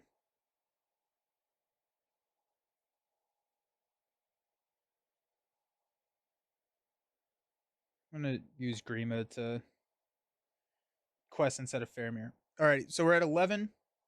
Flip into jeez, Surge and 1. Okay, so we are at 2, 5. We quested for 11, so we're gonna put 6 here, taking us to 13. Okay. We have Archery 1. Just gonna go on to the Custodian. We will engage him next round with the Sun. Yeah, because we can. Yeah. So we're gonna grab the Oliphant. Then after we engage, we're going to ready the Citadel Custodian. We're gonna block here. Discard 1 random card from your hand. Oh no. We'll reroll a 5 or 6. Sneak attack. Okay, that stinks, but here we are. Citadel Custodian is GG's. Also, Sam readied. Okay. We're not going to spend the resource here. We actually have Faramir, Frodo, and Sam to deal 3 damage. Good morning, Griffin.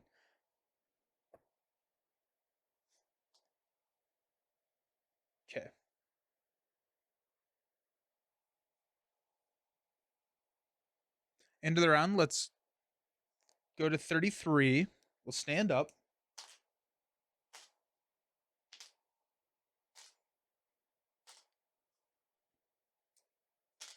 Draw into Warden of another Warden of Healing is really, really nice here. Pass out some money.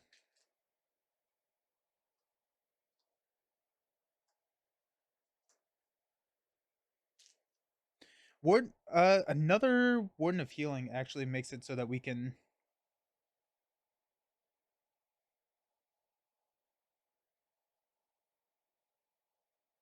Okay.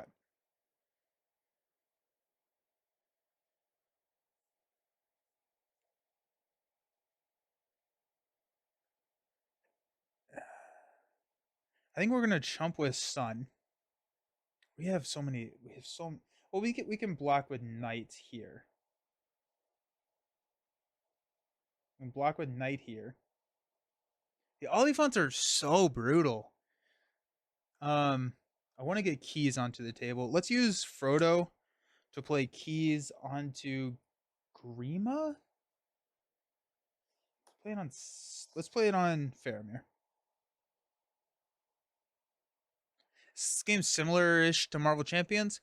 I would say it's more complex than Marvel Champions, but like if you know Marvel Champions, it's not going to be super difficult to pick up.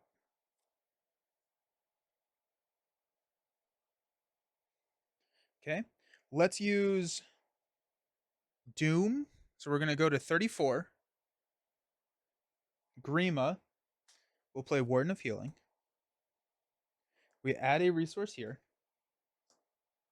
We're going to spend 3 to play Sun, engage here, and we're going to discard Anaborn. Okay. We are out of cards. My favorite way of dealing with Oliphants are reducing their defense to 0 and discarding them with Straight Shot. Reveled in Wrath is another way to nerf them a bit.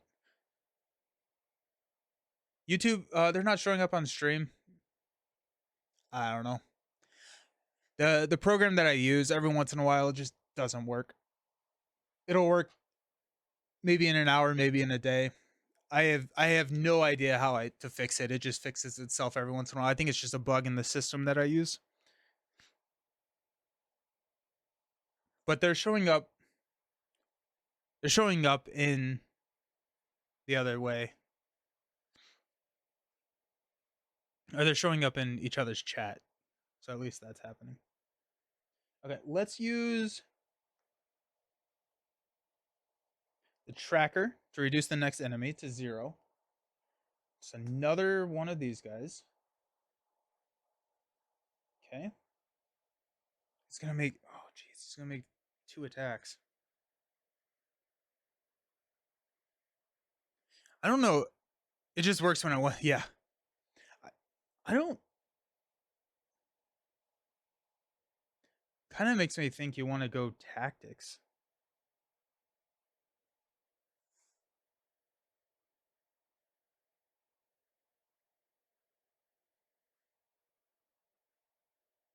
Okay. So we're showing 5. Let's go 3. 1, 2, 3.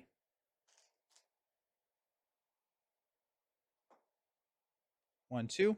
Because we're gonna ready the Knight of the White Tower.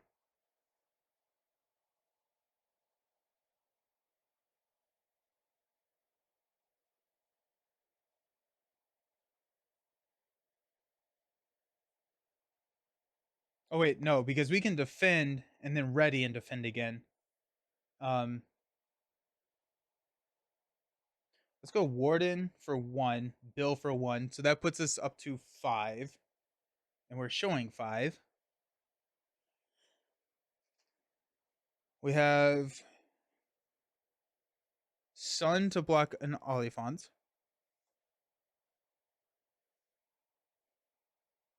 Knight will block the 2 attacks from the soldier.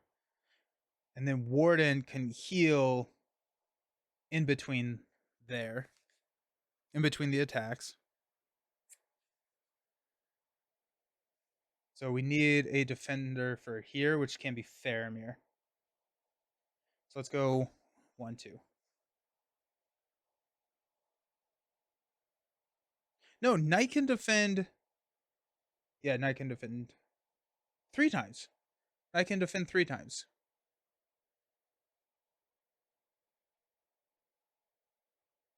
Right? Because we'll defend here. We'll ready. No, because we're not going to engage a second enemy. Okay. So we're showing 7 to 6, flip into a 4. Ugh. While it's the active location, each player may optionally engage an additional enemy. We reveal the top card face down under the crossroads and add it to the staging area to travel here. I can't do that right now. Okay, so that's 3, 7, 11. We showed 7, so we go 1, 2, 3, 4. Ow.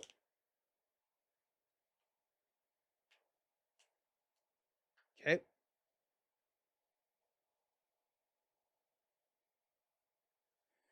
So we're going to engage here.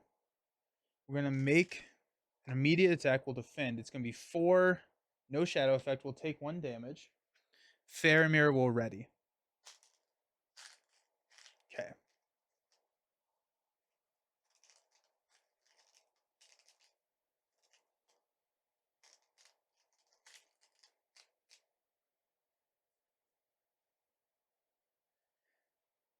Okay.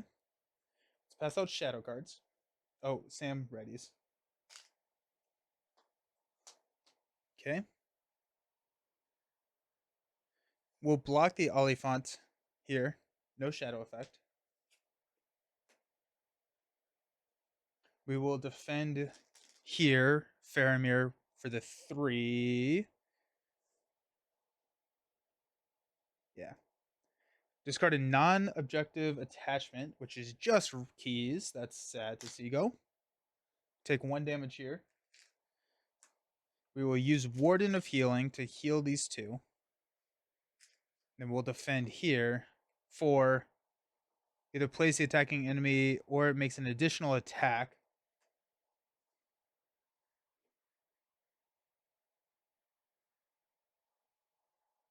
I don't know.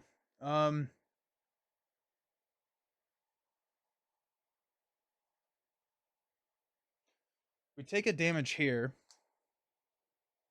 I guess we'll place it under. Hopefully not lose. Because I think I lose a hero. I could defend here with Frodo, but based on the shadow effect, and I need to start dealing with the Oliphant. So let's spend 1 here to give +1. Sam and Frodo will deal 3 damage to the Oliphant.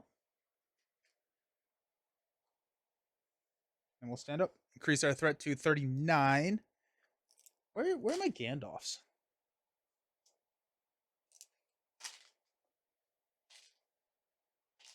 Okay. Draw into a very good tail is pretty awesome actually. That's all money.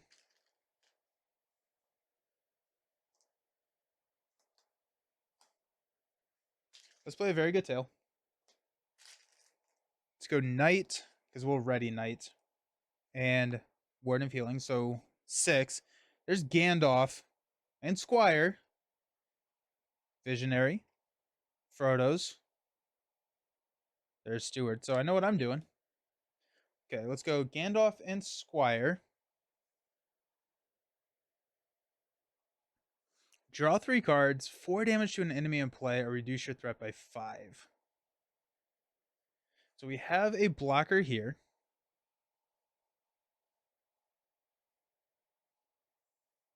We have a blocker here.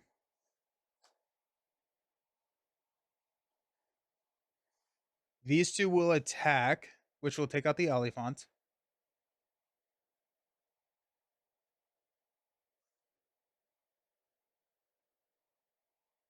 Do we draw 3 cards? I think we draw 3 cards here. Now we're at 39, which is really dangerous, but I think I need cards. Sun, Citadel Custodian and build a pony. Okay, let's play Citadel Custodian. Got 1, 2, 3, 4, 5, so he's free. We have okay, so we can block with Bill now. We know that. Okay.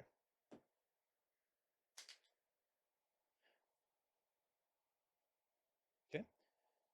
Let's go ahead and go here. Reduce the threat to 0. Oh, I didn't do the archery last time for this guy. Um,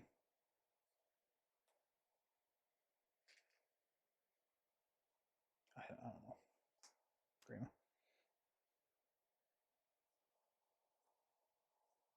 Okay, so we're showing 5, 10.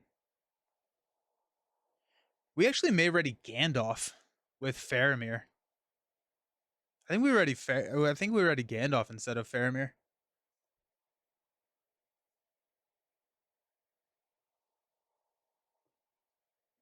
Or Gandalf instead of Knight. We're showing 10. And we don't have a guaranteed Sam ready anymore because we're at 39. Let's go 1, 2, 3. 1, 2, 3, 4.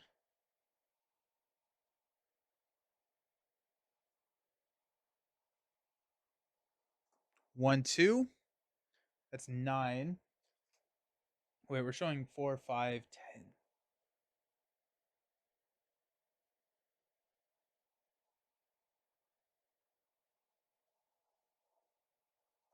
1, 2. Puts us at 11.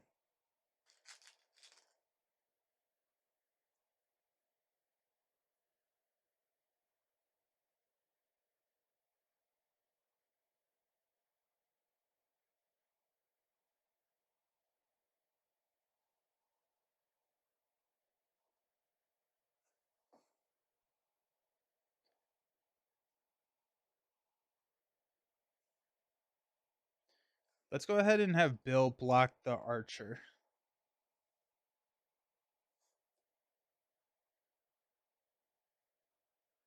I don't think I have enough firepower to deal with these things.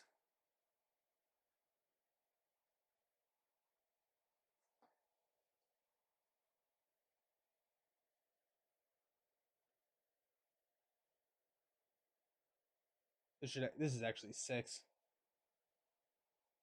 So 3 more rounds basically. So we're showing 6, 10, 11. We're currently questing for 11. We can go +2. I can't go much higher on my threat. Because I need Sam's readies. But I think right now we're actually not going to be able to take care of the Elephant. So we have to actually block here and here. And then Gandalf and Faramir can take out the Elephant. Okay, I think we have to risk this one. It's another 4. Jeez. Okay. So we quested for 11. We're showing 15. We're going to go 1, 2, 3, 4. I guess we'll spend this to get +2. We're going to be up to 41. That way we do get a ready from the archer. Okay, so we're archery 2 right now. So let's go 2 on the custodian. We will engage here. I guess we could travel. I can't travel to one of those because I can't deal with the enemy. But it does speed up the game. Hey Junie, how's it going? It does speed up the game, which may be what I need to do. That's an interesting thought. Can I just rush the end? With my hand, no. And I don't have to engage it. Well, I may because my threat's super high. There's still an Elephant in there.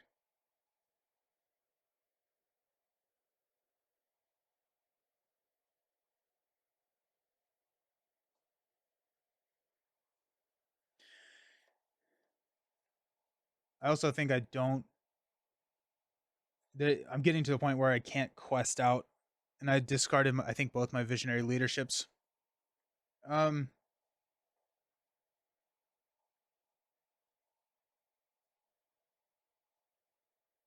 You think FFG is going to announce the final hero tomorrow? Probably not. I'm guessing that we'll probably see that late June. Would be my guess, because I don't think they're releasing for a long time.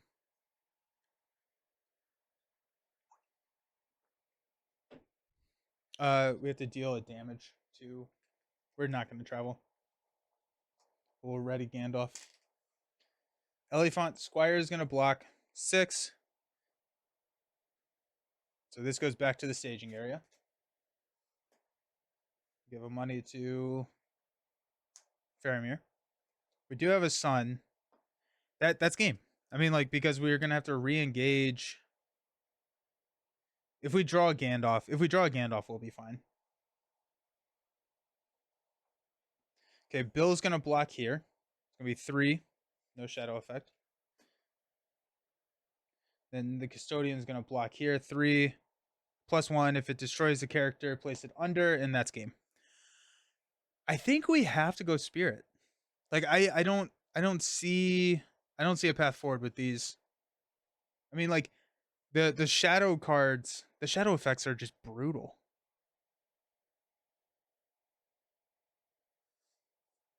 But it's like we're looking at such a high threat starting. Spirit Tactics. Yeah, I guess we've already broken the thematic, so let's just I don't know why I was expecting this. Yeah, I think let's just build a deck. Let's just build. We'll deal with the consequences later. I think we'll keep Faramir.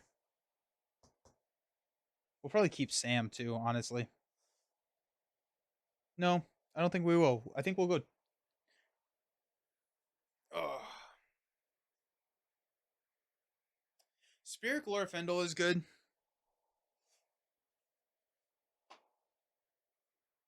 Yeah, I think we keep Sam. We keep Sam.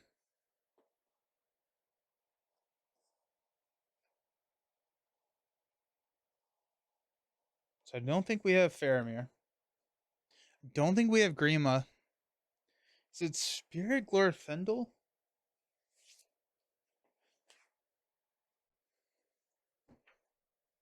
Which quest is this? This is the Crossroads. Journey to the Crossroads. Bard the Bowman and his great U bow solve a lot of his. Who's Bard the Bowman?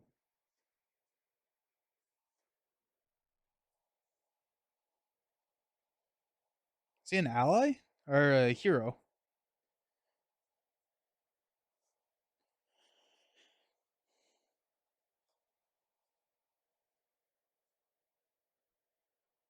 Tactics hero from the Hobbit box.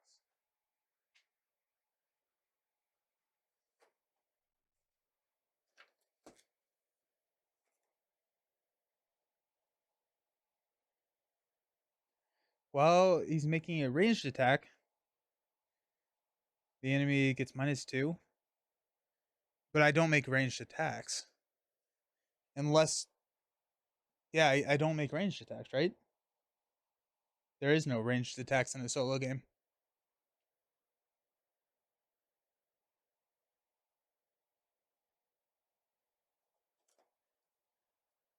And Great U bow. Oh, Great U bow is in the staging area.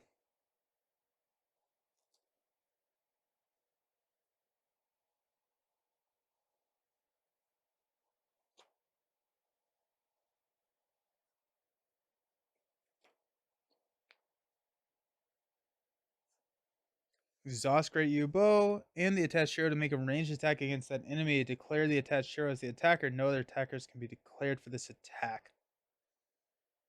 We'd have to figure out how to pump up his attack, right?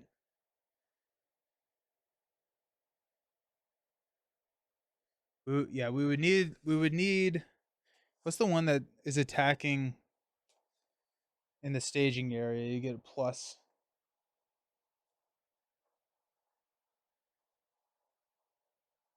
Bow the Galadriel? Nope, Sylvan character. Just kidding.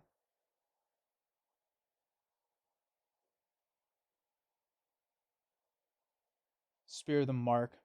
So if we attack for 5,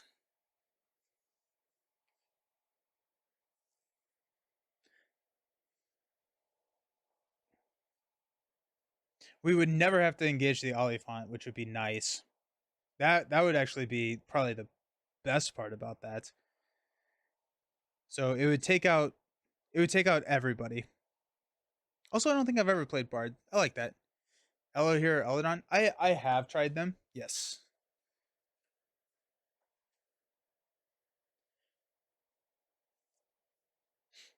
Okay. Let's try that. Let's try Bard. I think we go Great U Bow. I think we run 3x of these just to get them. Straight shot to discard an Oliphant. Mm.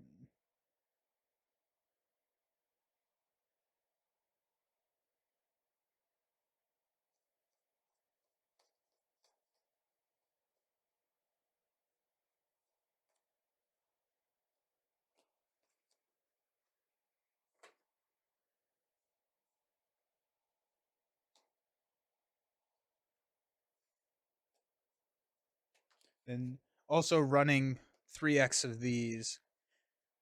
Where if we hit a shadow card that has this discarded, then we're fine.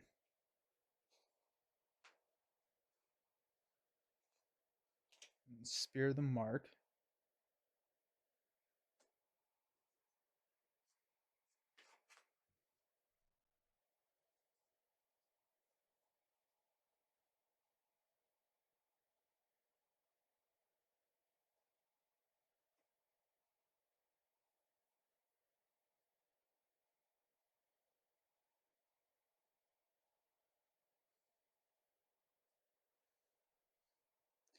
I wonder if Sword Thane is worth it if we run a ton of the Frodo's Intuitions.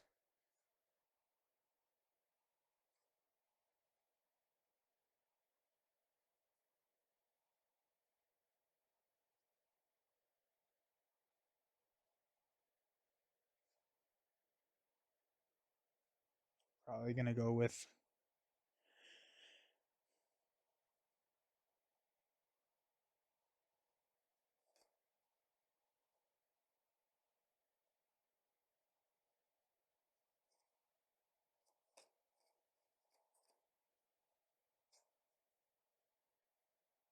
Spear of the Mark. Where you at? Straight shot. I like that. Good call, Jared. Where's my spear?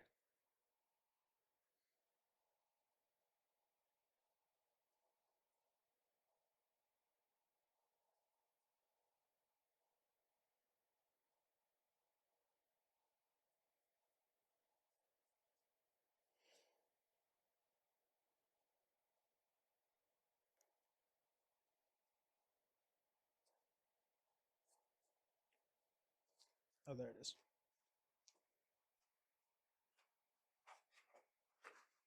Spear of the Mark is shoot. So Dagger of Western Nissi.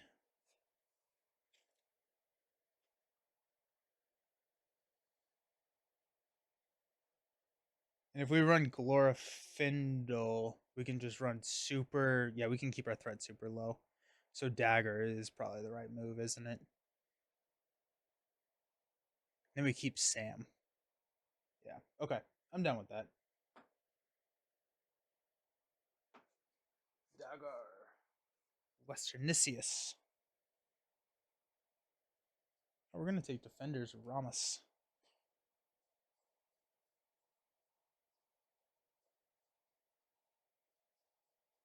I haven't used daggers in a hot second.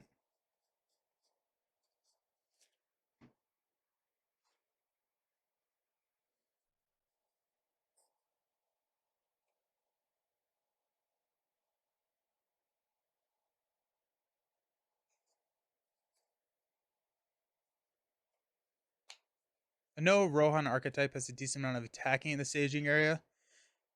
It does. I don't think I have those cards yet, though. Rivendell Blade also ignores defense? Okay. Yeah.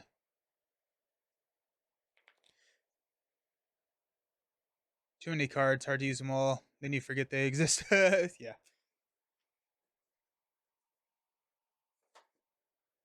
Let's grab the last copy of Dagger.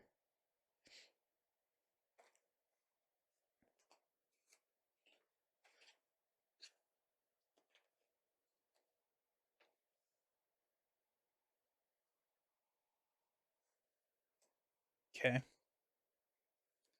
Let's grab our spirit package. So test of will, AC stroke,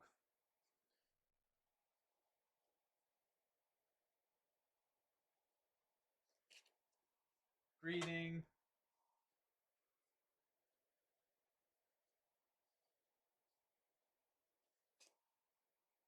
dwarven 2.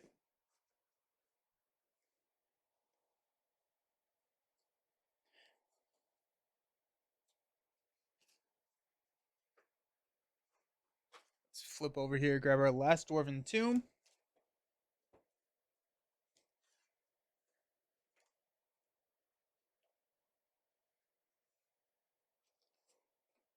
Okay. Let's grab Glorfindel. So we're going to grab Light of Eleanor. And then we're going to grab Elrond's Council.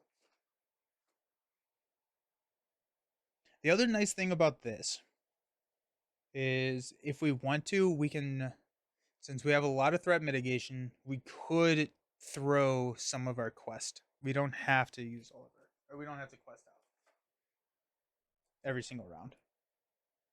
It's not the end of the world if we don't.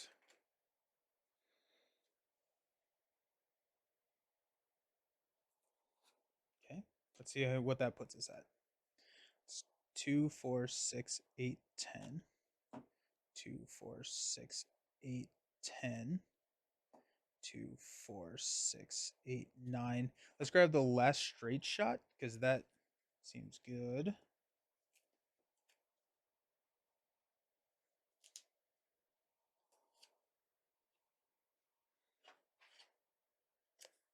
That's 30 cards. Let's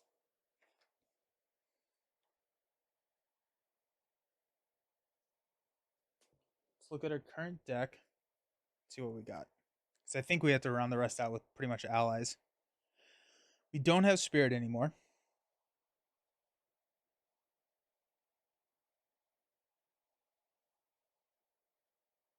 Now, when you say you don't have them, do you mean they're sealed somewhere? Yes, they're sealed. I kid, of course. Sorry, I keep forgetting. No, you're totally fine. You're totally fine. But yeah, they're sealed somewhere. One Gandalf.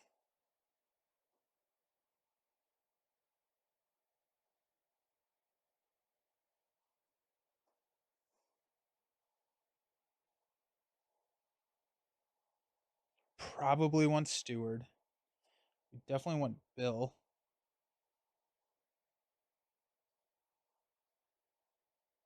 Where's my Gandalf? There. Gonna play with a friend. Alrighty, see ya. That's 4. We don't have healing anymore, which here we are.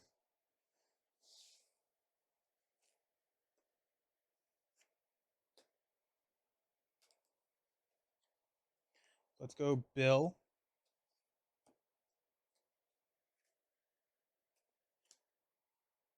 Our last is going to be Sam.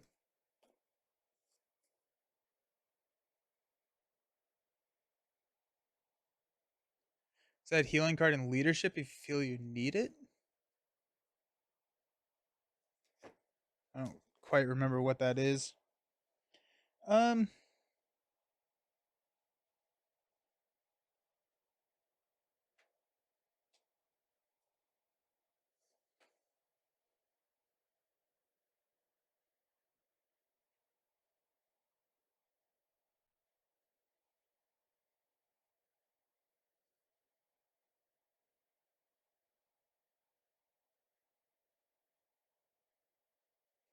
We definitely want sneak attacks.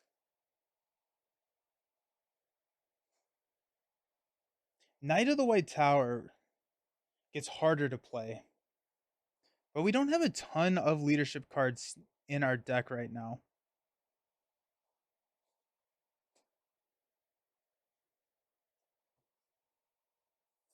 Oh, yeah, we good. The other thing that we could do is we could run Dunedain Remedy. Okay, sweet, thanks.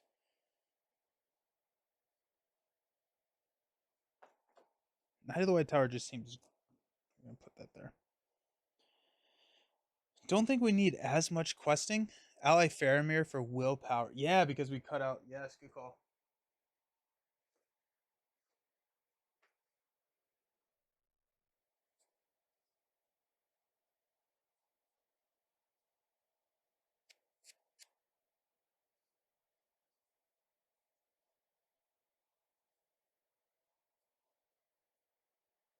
I go faint.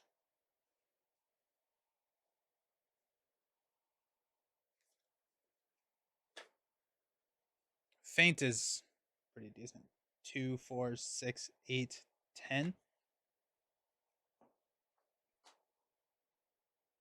So we have 9 slots. Those have to be filled with like chump blockers. Did I put Snowborns in here already? Did I just pull them out and put them somewhere? Snow. We do have 2 Snowborns in there. So those are some chump blockers. We have like no leadership cards. We do want Steward.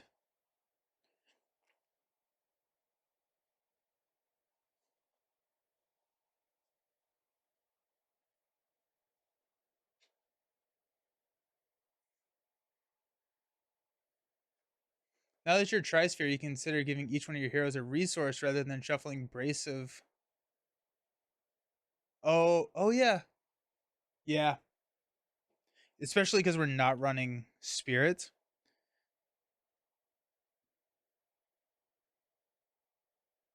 Or we're not running Lore, so we don't have as many. Aaron Rider for resource distribution. He is leadership.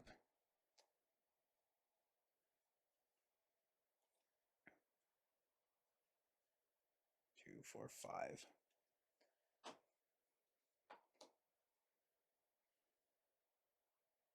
We need Sun. We need 3 copies of Son of Ardmore. But he's so expensive.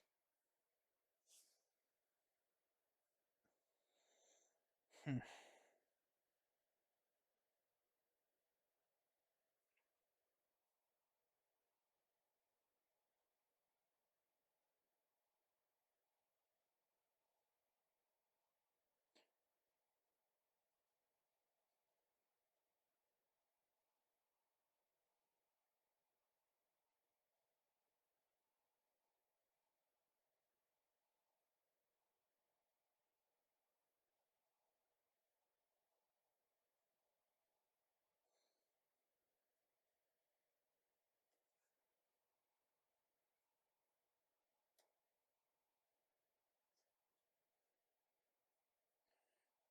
The Aaron Rider. Aaron Rider's nice and cheap. I don't know how long he would last. I think he's a chump. That's kind of funny. We got 2, 4, 6, 7. We have 3 cards left. And we're looking probably at Steward on Glorfindel.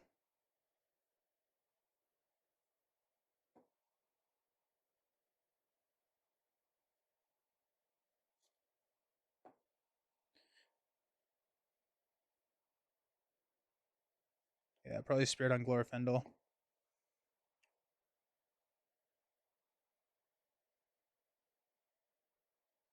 We don't have a ton of expensive tactics cards.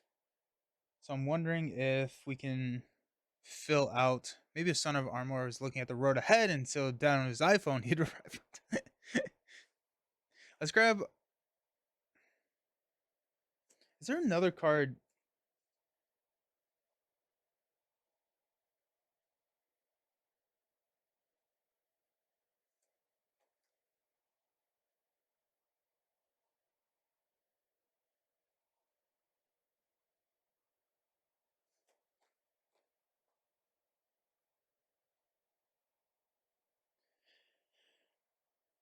I'm looking just for a good cost to health ratio.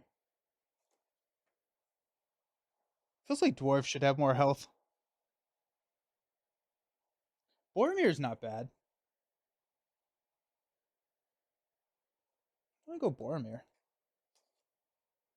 Grab 2 of Boromir. The Int Marauder is a pretty good chump blocker. Int Marauder. What sphere is he?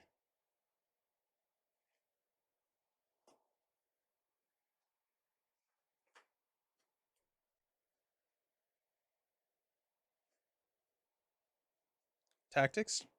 I don't think I have him then. I don't think I have him yet. Because these are all my ints and tactics.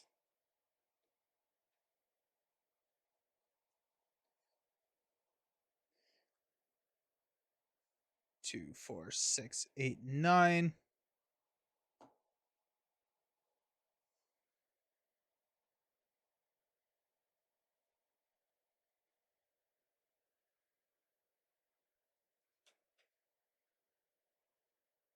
The one on the right page?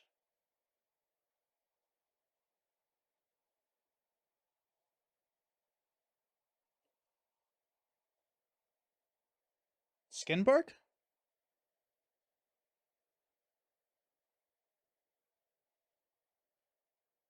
This guy? Or Durndingle Warrior? So I have Booming Ant, Durndingle, Beachbone, and Skinbark.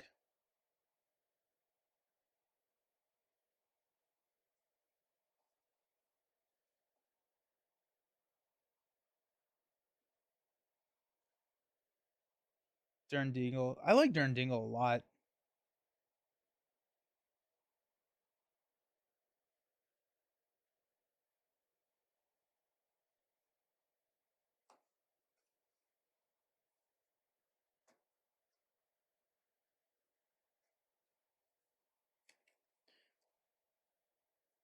I'm actually thinking about like Song of.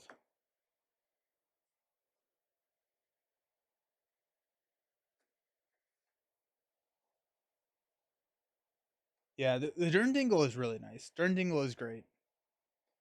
I'm thinking about giving Frodo a song. If we go Song of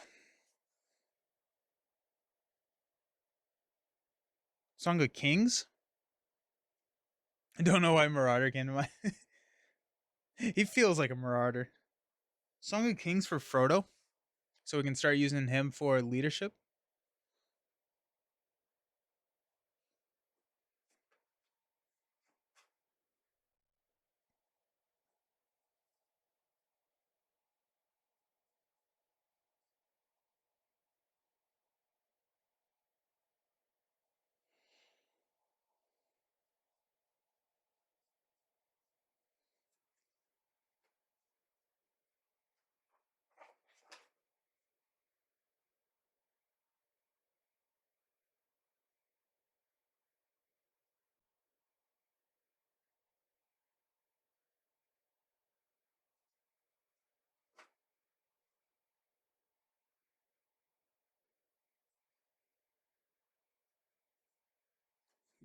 I can't find Song of Kings.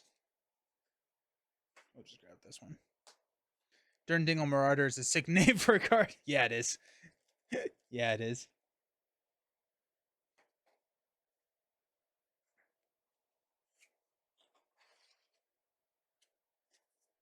So if we go Song of Kings, that can smooth resources out. We cut a card.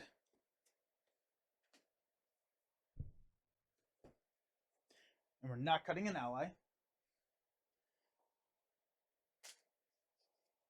We could have Feint. Probably a Feint.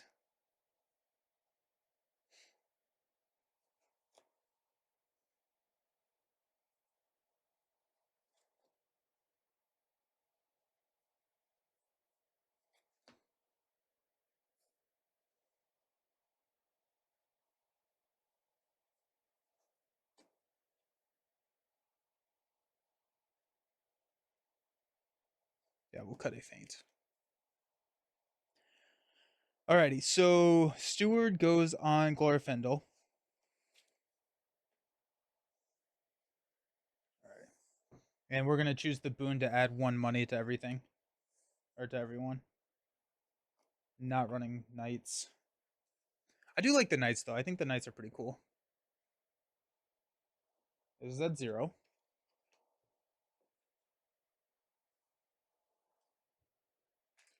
Let's not draw an elephant to start. Well, actually, drawing an I'm coming around on drawing an elephant is not the end of the world to start the game because you just don't engage it and you just lose. You just lose one of your things, which is not the end of the world.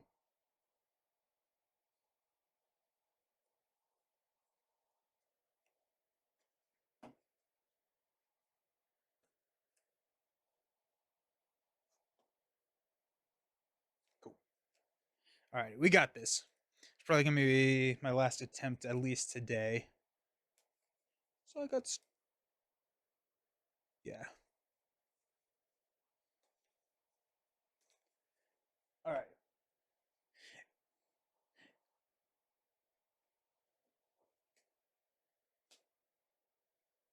So we started 0. We're gonna start at 12, 20, 26. Bryce, how's it going? You're curious to try this game again? You absolutely should. It's a fantastic game.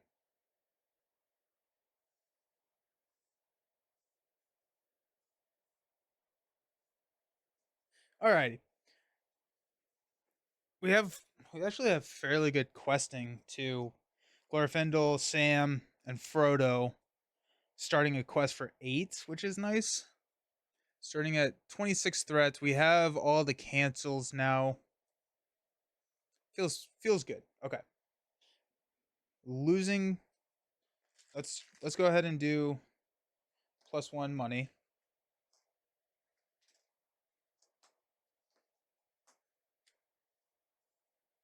That's a nice kickstart.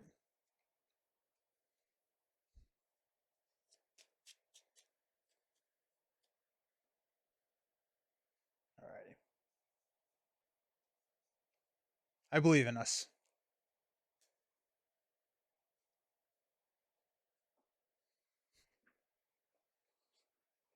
Okay. Hasty stroke. Straight shot. Bill. Boromir. Greeting. Great you, bow.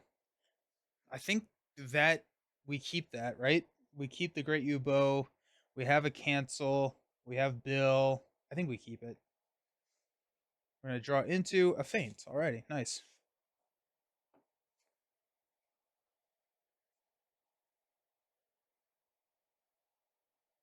Alrighty. We're gonna play Bill. I'm gonna spend 2 to play a Great U bow.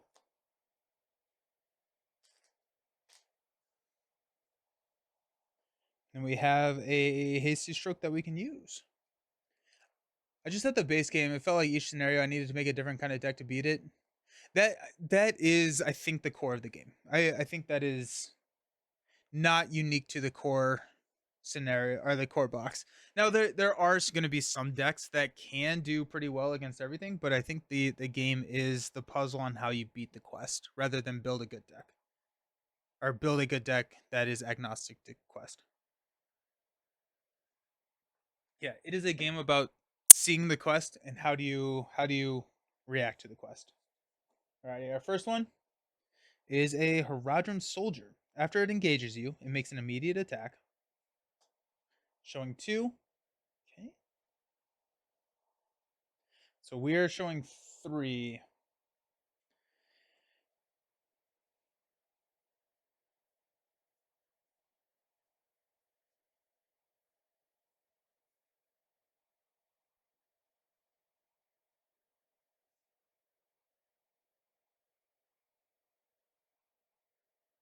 Hmm.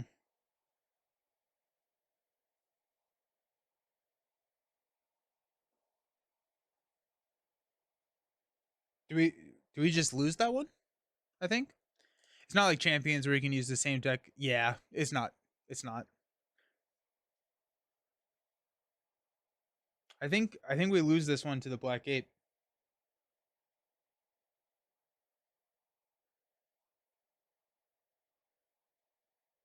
Okay. Let's start out. We are going to quest for 5. We're showing 3. Let's quest for 6. Showing 3. Flip into a 4. Let's go ahead and spend a Frodo to give +2. So we're 8. So 4. So we place 1. Okay. Travel. Reveal the top card under Crossroads and adds it to the staging area. Let's do that. Haradrim Archer.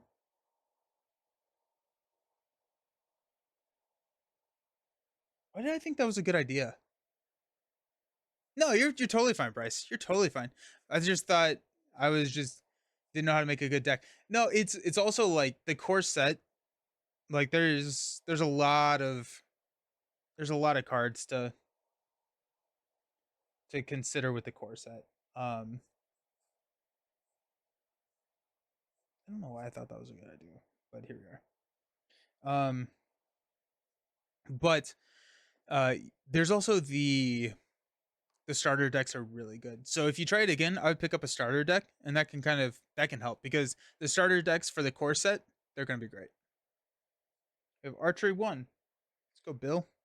I don't know why I thought that was a good idea. Here we are. Okay, I'm going to engage here. I'm going to throw 1 damage here.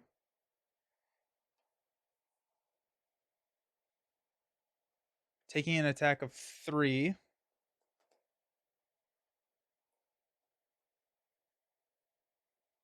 I'll take it undefended. +1 is 4. We will throw that on Glorfindel. These 2 will take out the archer. Okay, let's stand up. I don't know why I thought that was a good idea. I think that probably lost us the game there. Got dagger. That's nice. Pass out some money.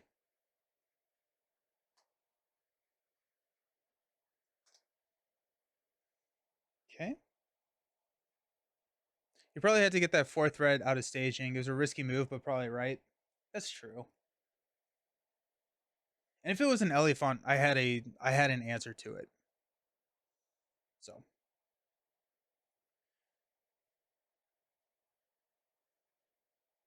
So I have a straight shot.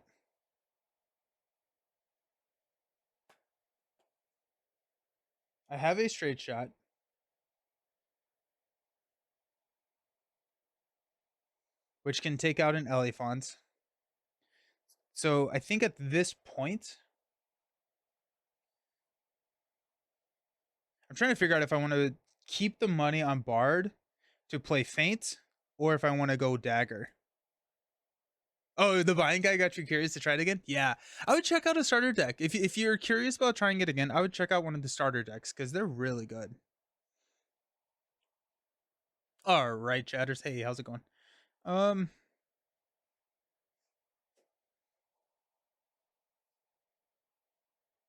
gonna go 1 to play Dagger, and we have a Bill Chump. So this is gonna go here.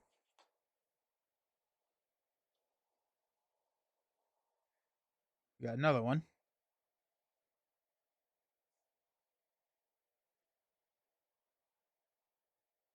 Okay, so this is gonna have we're gonna have 5 attack against a 1 defense. So the dagger will actually be able to take him out. So that's good. That's actually great. Let's go.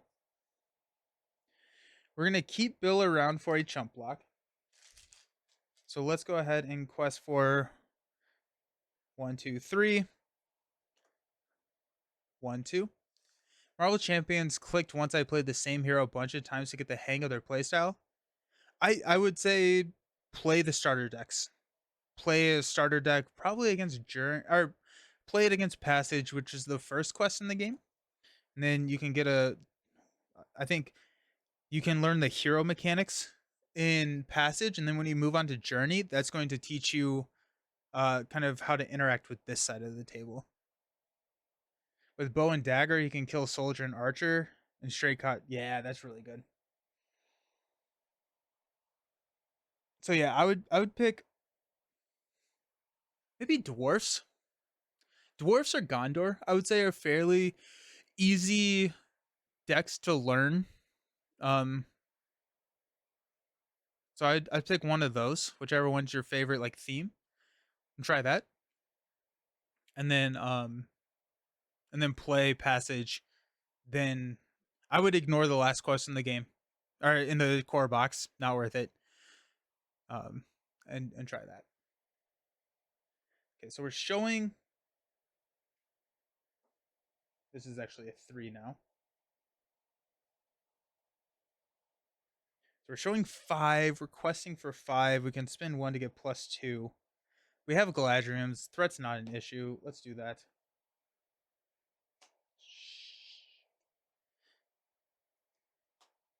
Okay, so we have Archery 5.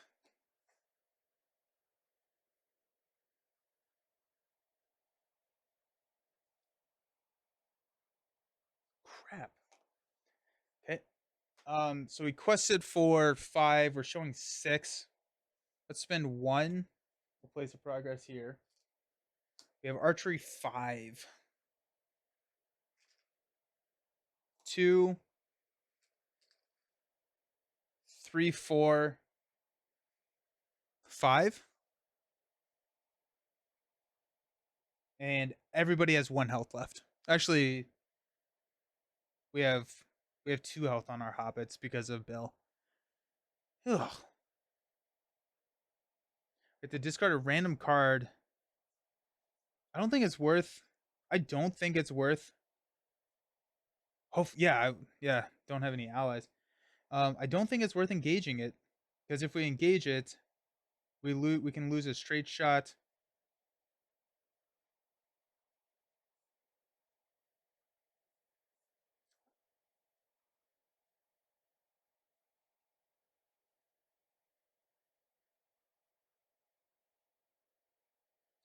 Well, we have to kill it. Let's engage. We're ready, Sam. Discard a random card. Reroll the 6. Reroll the 6. Reroll the 6. 1. It's a feint. Alrighty. It's always worrying cutting lore from a deck since you lose card draw and healing. Okay, this guy's gonna attack. We're gonna block with Bill. No shadow effect. There goes Bill.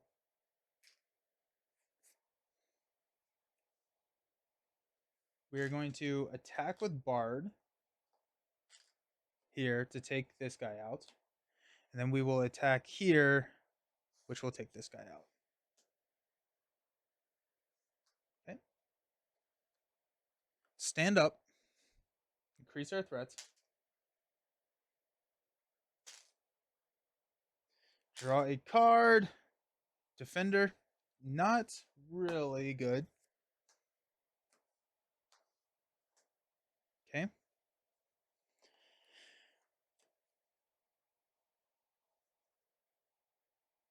Okay.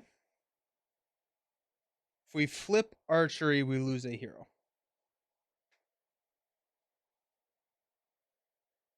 No, yep. If we flip archery, we lose a hero. Do we not have enough allies?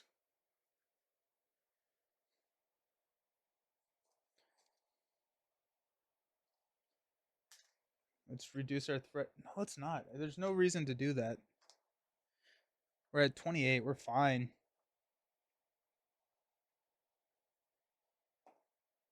All right. I go 4. Elephant. Alrighty. You're dead to me, Elephant. So we're showing. We got 5 here. So we're showing 4, 7.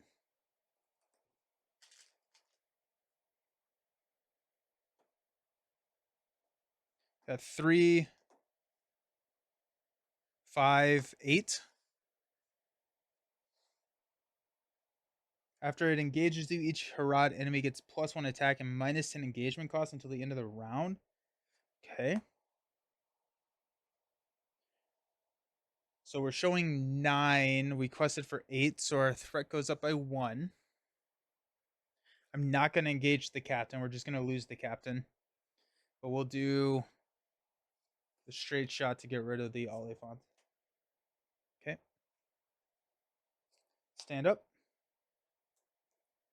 Increase our threat by 1 to 30. Sneak attack.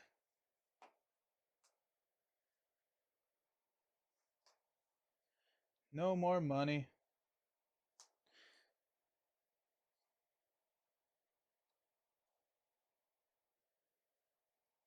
Oh, wait, no, we have... No, yeah, we only have 1 damage here. Jeez. Okay, I'm going to lose here.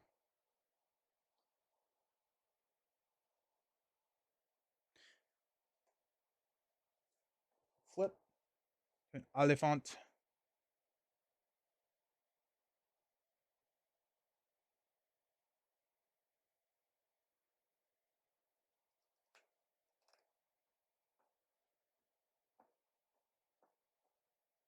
Can only take 3 damage a round. I think we take it and we sneak attack Defender Ramasin. We can start chipping away at it. Okay, so we're showing 8.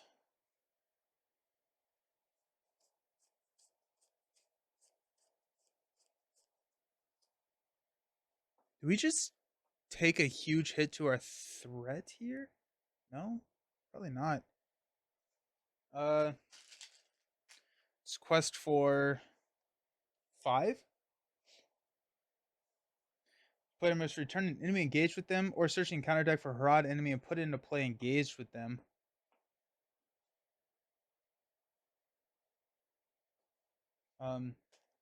I'm not getting out of this. I'm gonna scoop. I want to try this one more time. But then I do have to go. I feel like I don't have enough allies in this deck.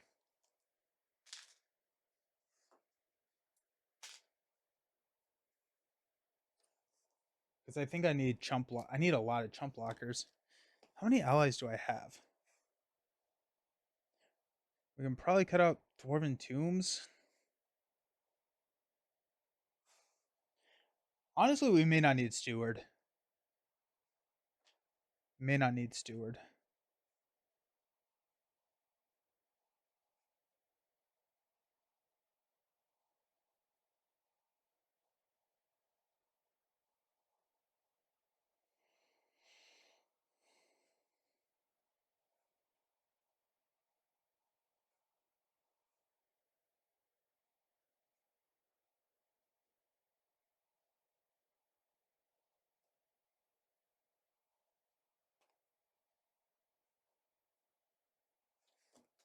Yeah, we don't have enough allies.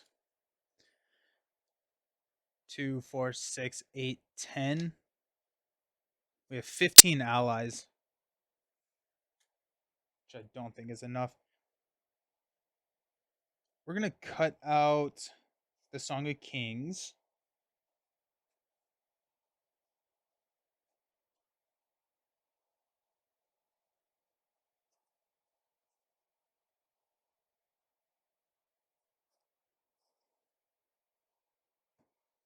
We cut out Song of Kings and Dwarven Tomb. It's scary to cut out Dwarven Tombs. That's 5. That puts us at 20 allies. Cut out. Let's add 6 allies. Let's add cheap allies. Me as a Marvel Champions player, 15 allies is not enough. No, never. More allies. Oh, and I forgot to shuffle that in, I think. Did I?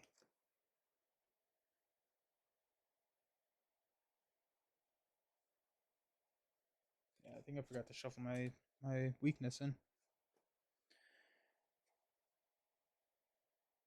Boromir is probably too expensive. You think so? I mean, he's just as expensive as Faramir.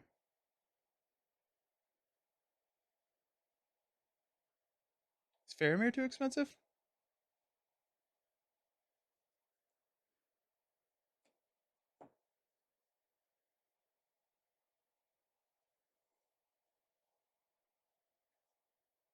Your tactics, weapons, bard never. That's fair. That's fair. Hmm.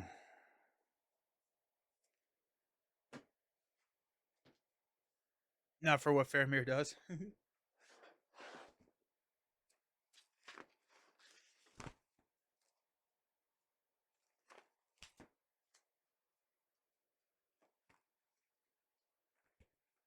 Let's look at colorless cards. Gondor or Noble Heroes Resource Pool. So we could add a resource to Glorfindel with a envoy.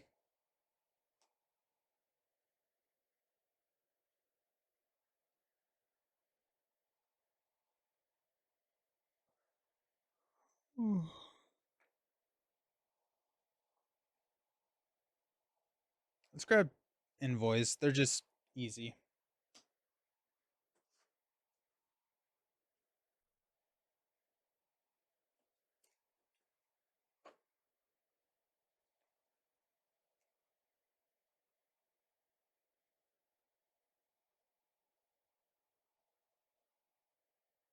What do we feel about is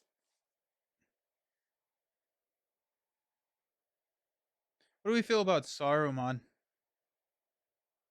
Going back to choosing him. Or like we could put Dwarven Tomb back in. What about stand and fight?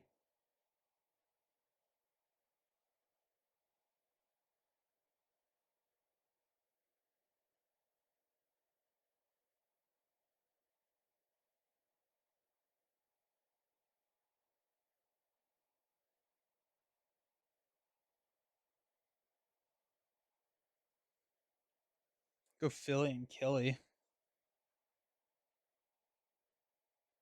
That's actually not a bad idea. Philly and Killy.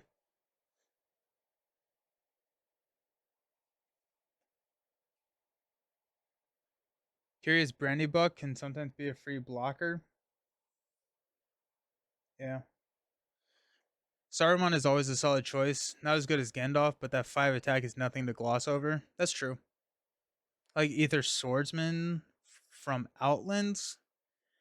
I think I like it too. I think my biggest issue here is I don't have enough blockers. And so anything that is I'm putting into my deck, I think is dying pretty much the round it gets put on the table. Um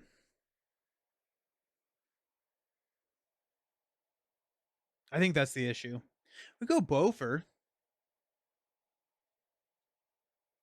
I'm gonna go Bofer. I'm gonna go 2 copies of Bofer. Cheap ally.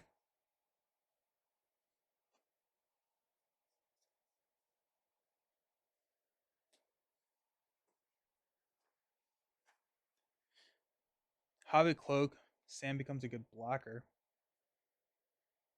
I like that, yeah. Yeah, just instead of having allies, you can go Cloak.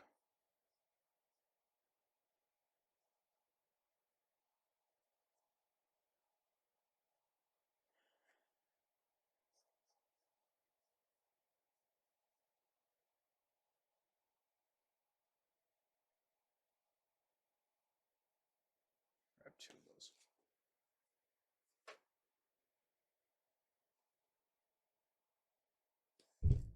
Sorry about that.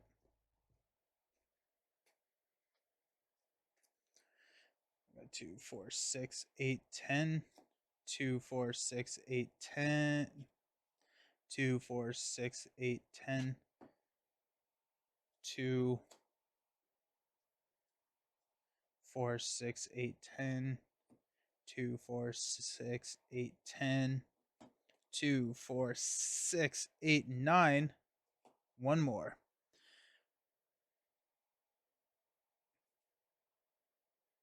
I'm gonna run one. We could run one.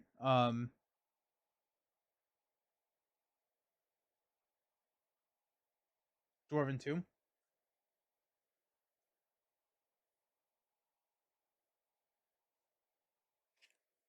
Let's do that.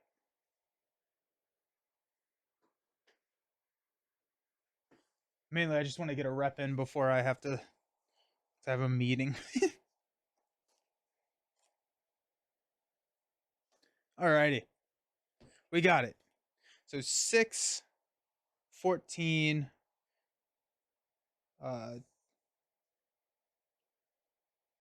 26. Did you count the burden as a card? I skipped over it. Yeah, it doesn't count as one Dirndingle. Ooh. I kind of like that, just as like a theme. And a Dirndingle.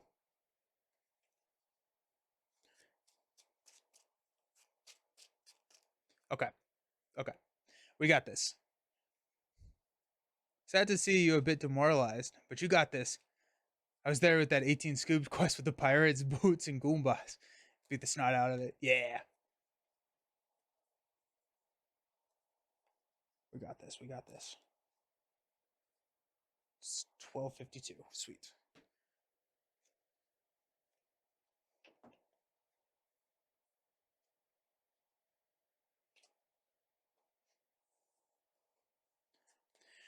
It would be kind of interesting to try like a Valor thing here. Because the limitation of only being able to engage one thing per round can be brutal. But I think Bard kind of fixes that. So we have to get Great Yew Bow. If we don't get Great Yew Bow, we shuffle. Or we mulligan. So if we don't get Great Yew Bow, we can't. It's a weird situation. We need Great Yew Bow though.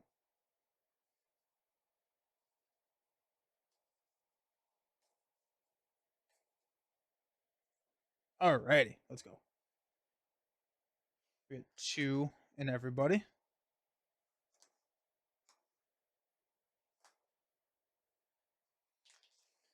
We got Faramir. Straight shot. There you go. Give me a Yew Bow. Sneak attack. Defender. Test of Will.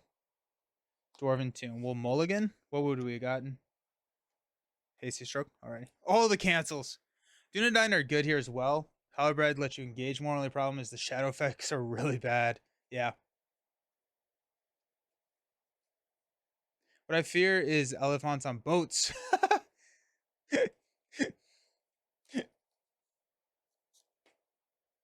2, 4, 6. Come on. Gandalf, Great Yew Bow, Hobbit Cloak, Defender, Envoy, and a Test of Will. I will take that. And a Sun. Let's go. Alrighty. Yeah, no, I'm happy with that. I'm very, very happy with that. Go 2 for a Great Yew Bow.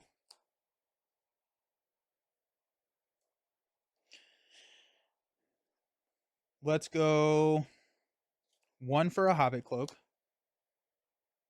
It's also a tech against losing the Great Yew Bow.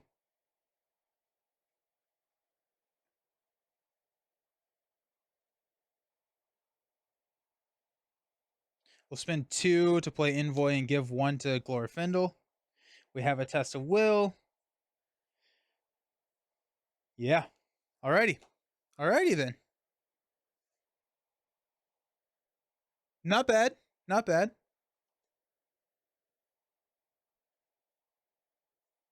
Okay. So we're showing a 2, 3, and I think we lose him.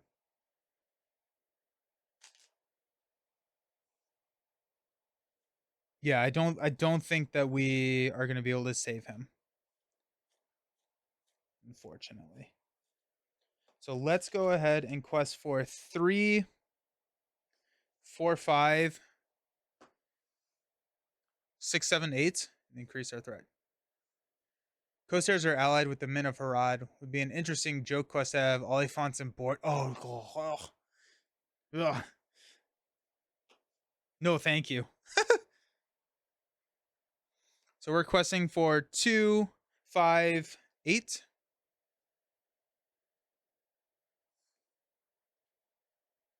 Okay. I guess we could play Gandalf next turn and take him out if we're that concerned about it. But I think Gandalf is card draw right now. If we get a sneak attack, we'll figure it out. So 8 showing 3. I'm going to flip into a 2. While it's the active location, after a player engages Harad enemy, deal 1 damage to that enemy. Nice. So we're showing 5, so we put 3 here. We'll go ahead and travel here. Bard the Bowman is going to shoot and deal 2 damage. Because he doesn't do anything. I guess I could defend twice. I could defend with Sam and Envoy.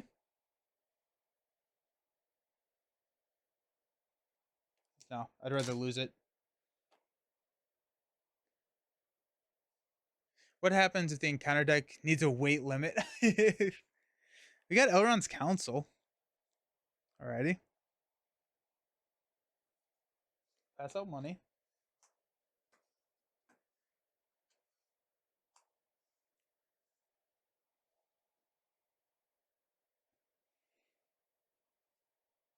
I'm going to go 2, 3, 4, 5 to play Gandalf. We're going to draw 3 cards. Light of Valinor, Galadriel's Greeting, and after you draw this card, either exhaust each hero or reveal the top card of the encounter deck.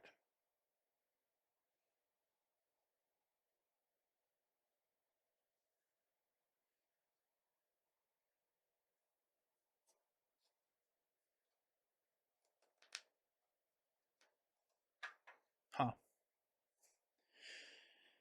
We'll exhaust each hero. Mainly we have Gandalf that can quest. Okay. We'll play Light of Valinor later because we have a Test of Will. This guy's going to leave. Discard the ship enemy. Okay.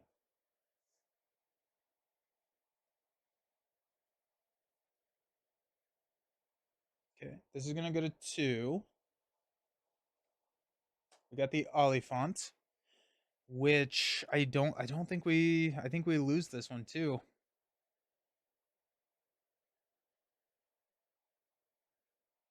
Yeah, I think that's another one that we're gonna lose. Let's play Light of Valinor to go 1, 2, 3. Give Gandalf +1. We'll quest for 5.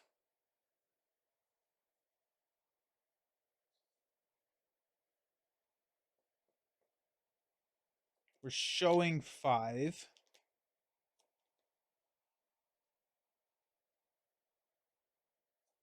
Yeah. Flip into each Harad enemy gains archery 2. We're fine with that. So we don't raise our threat. Archery 2 we'll put on Gandalf. We're not going to engage the Oliphant. And then around we're going to discard Gandalf. Draw. We're going to stand up and raise our threat. The Searching Eye is so brutal, especially early game. Especially early game.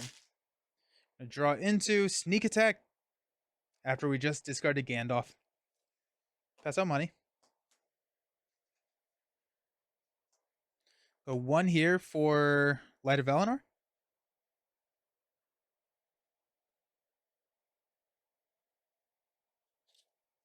Go 2 for a Defender.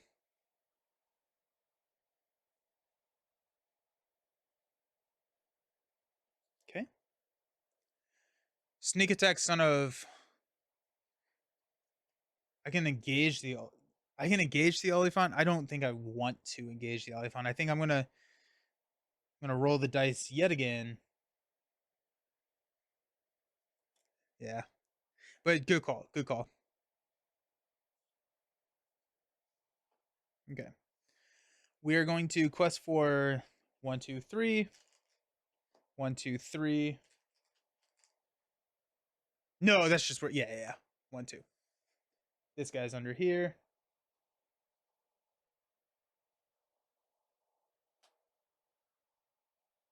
I hate all of them. Okay. Um.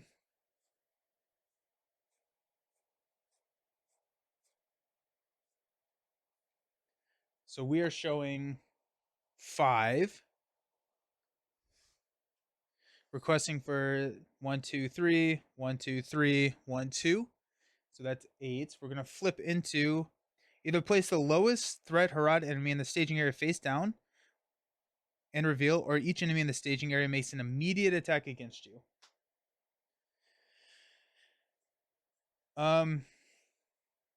We'll block here. Gonna be 4. It's +1. Destroys the character. Place it underneath the black gate. I'm gonna scoop at that point because that puts us at 3. Ugh. Woof. Brutal. Yeah, they're tough. It feels like I just haven't had anything close to an answer. Like we lost 5 times and we never felt like we were gaining traction. So I'm wondering,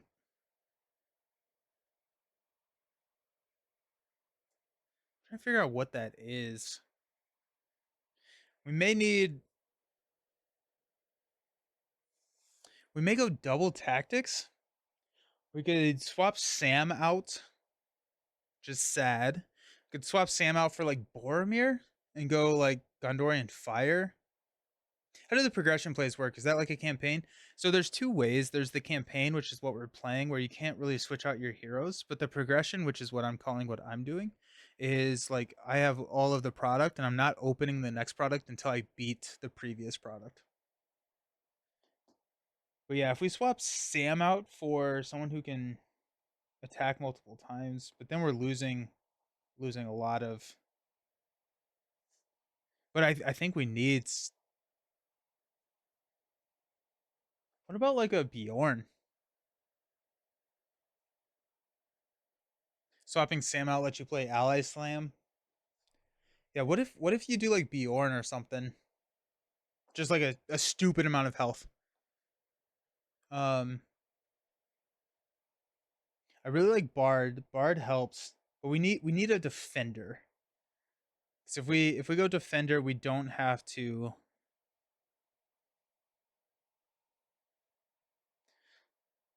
But then our threat is looking tough. I don't know. Be something to think about, but I have to go because I have a meeting. But thank you all so very much for hanging out. I will be back on Friday at the same time, which is 10 a.m. to play some Spirit Island. We'll be playing this again next week, probably on Wednesday. But check the community tab, and we'll be coming at and taking another crack at this one. Thanks, Nine.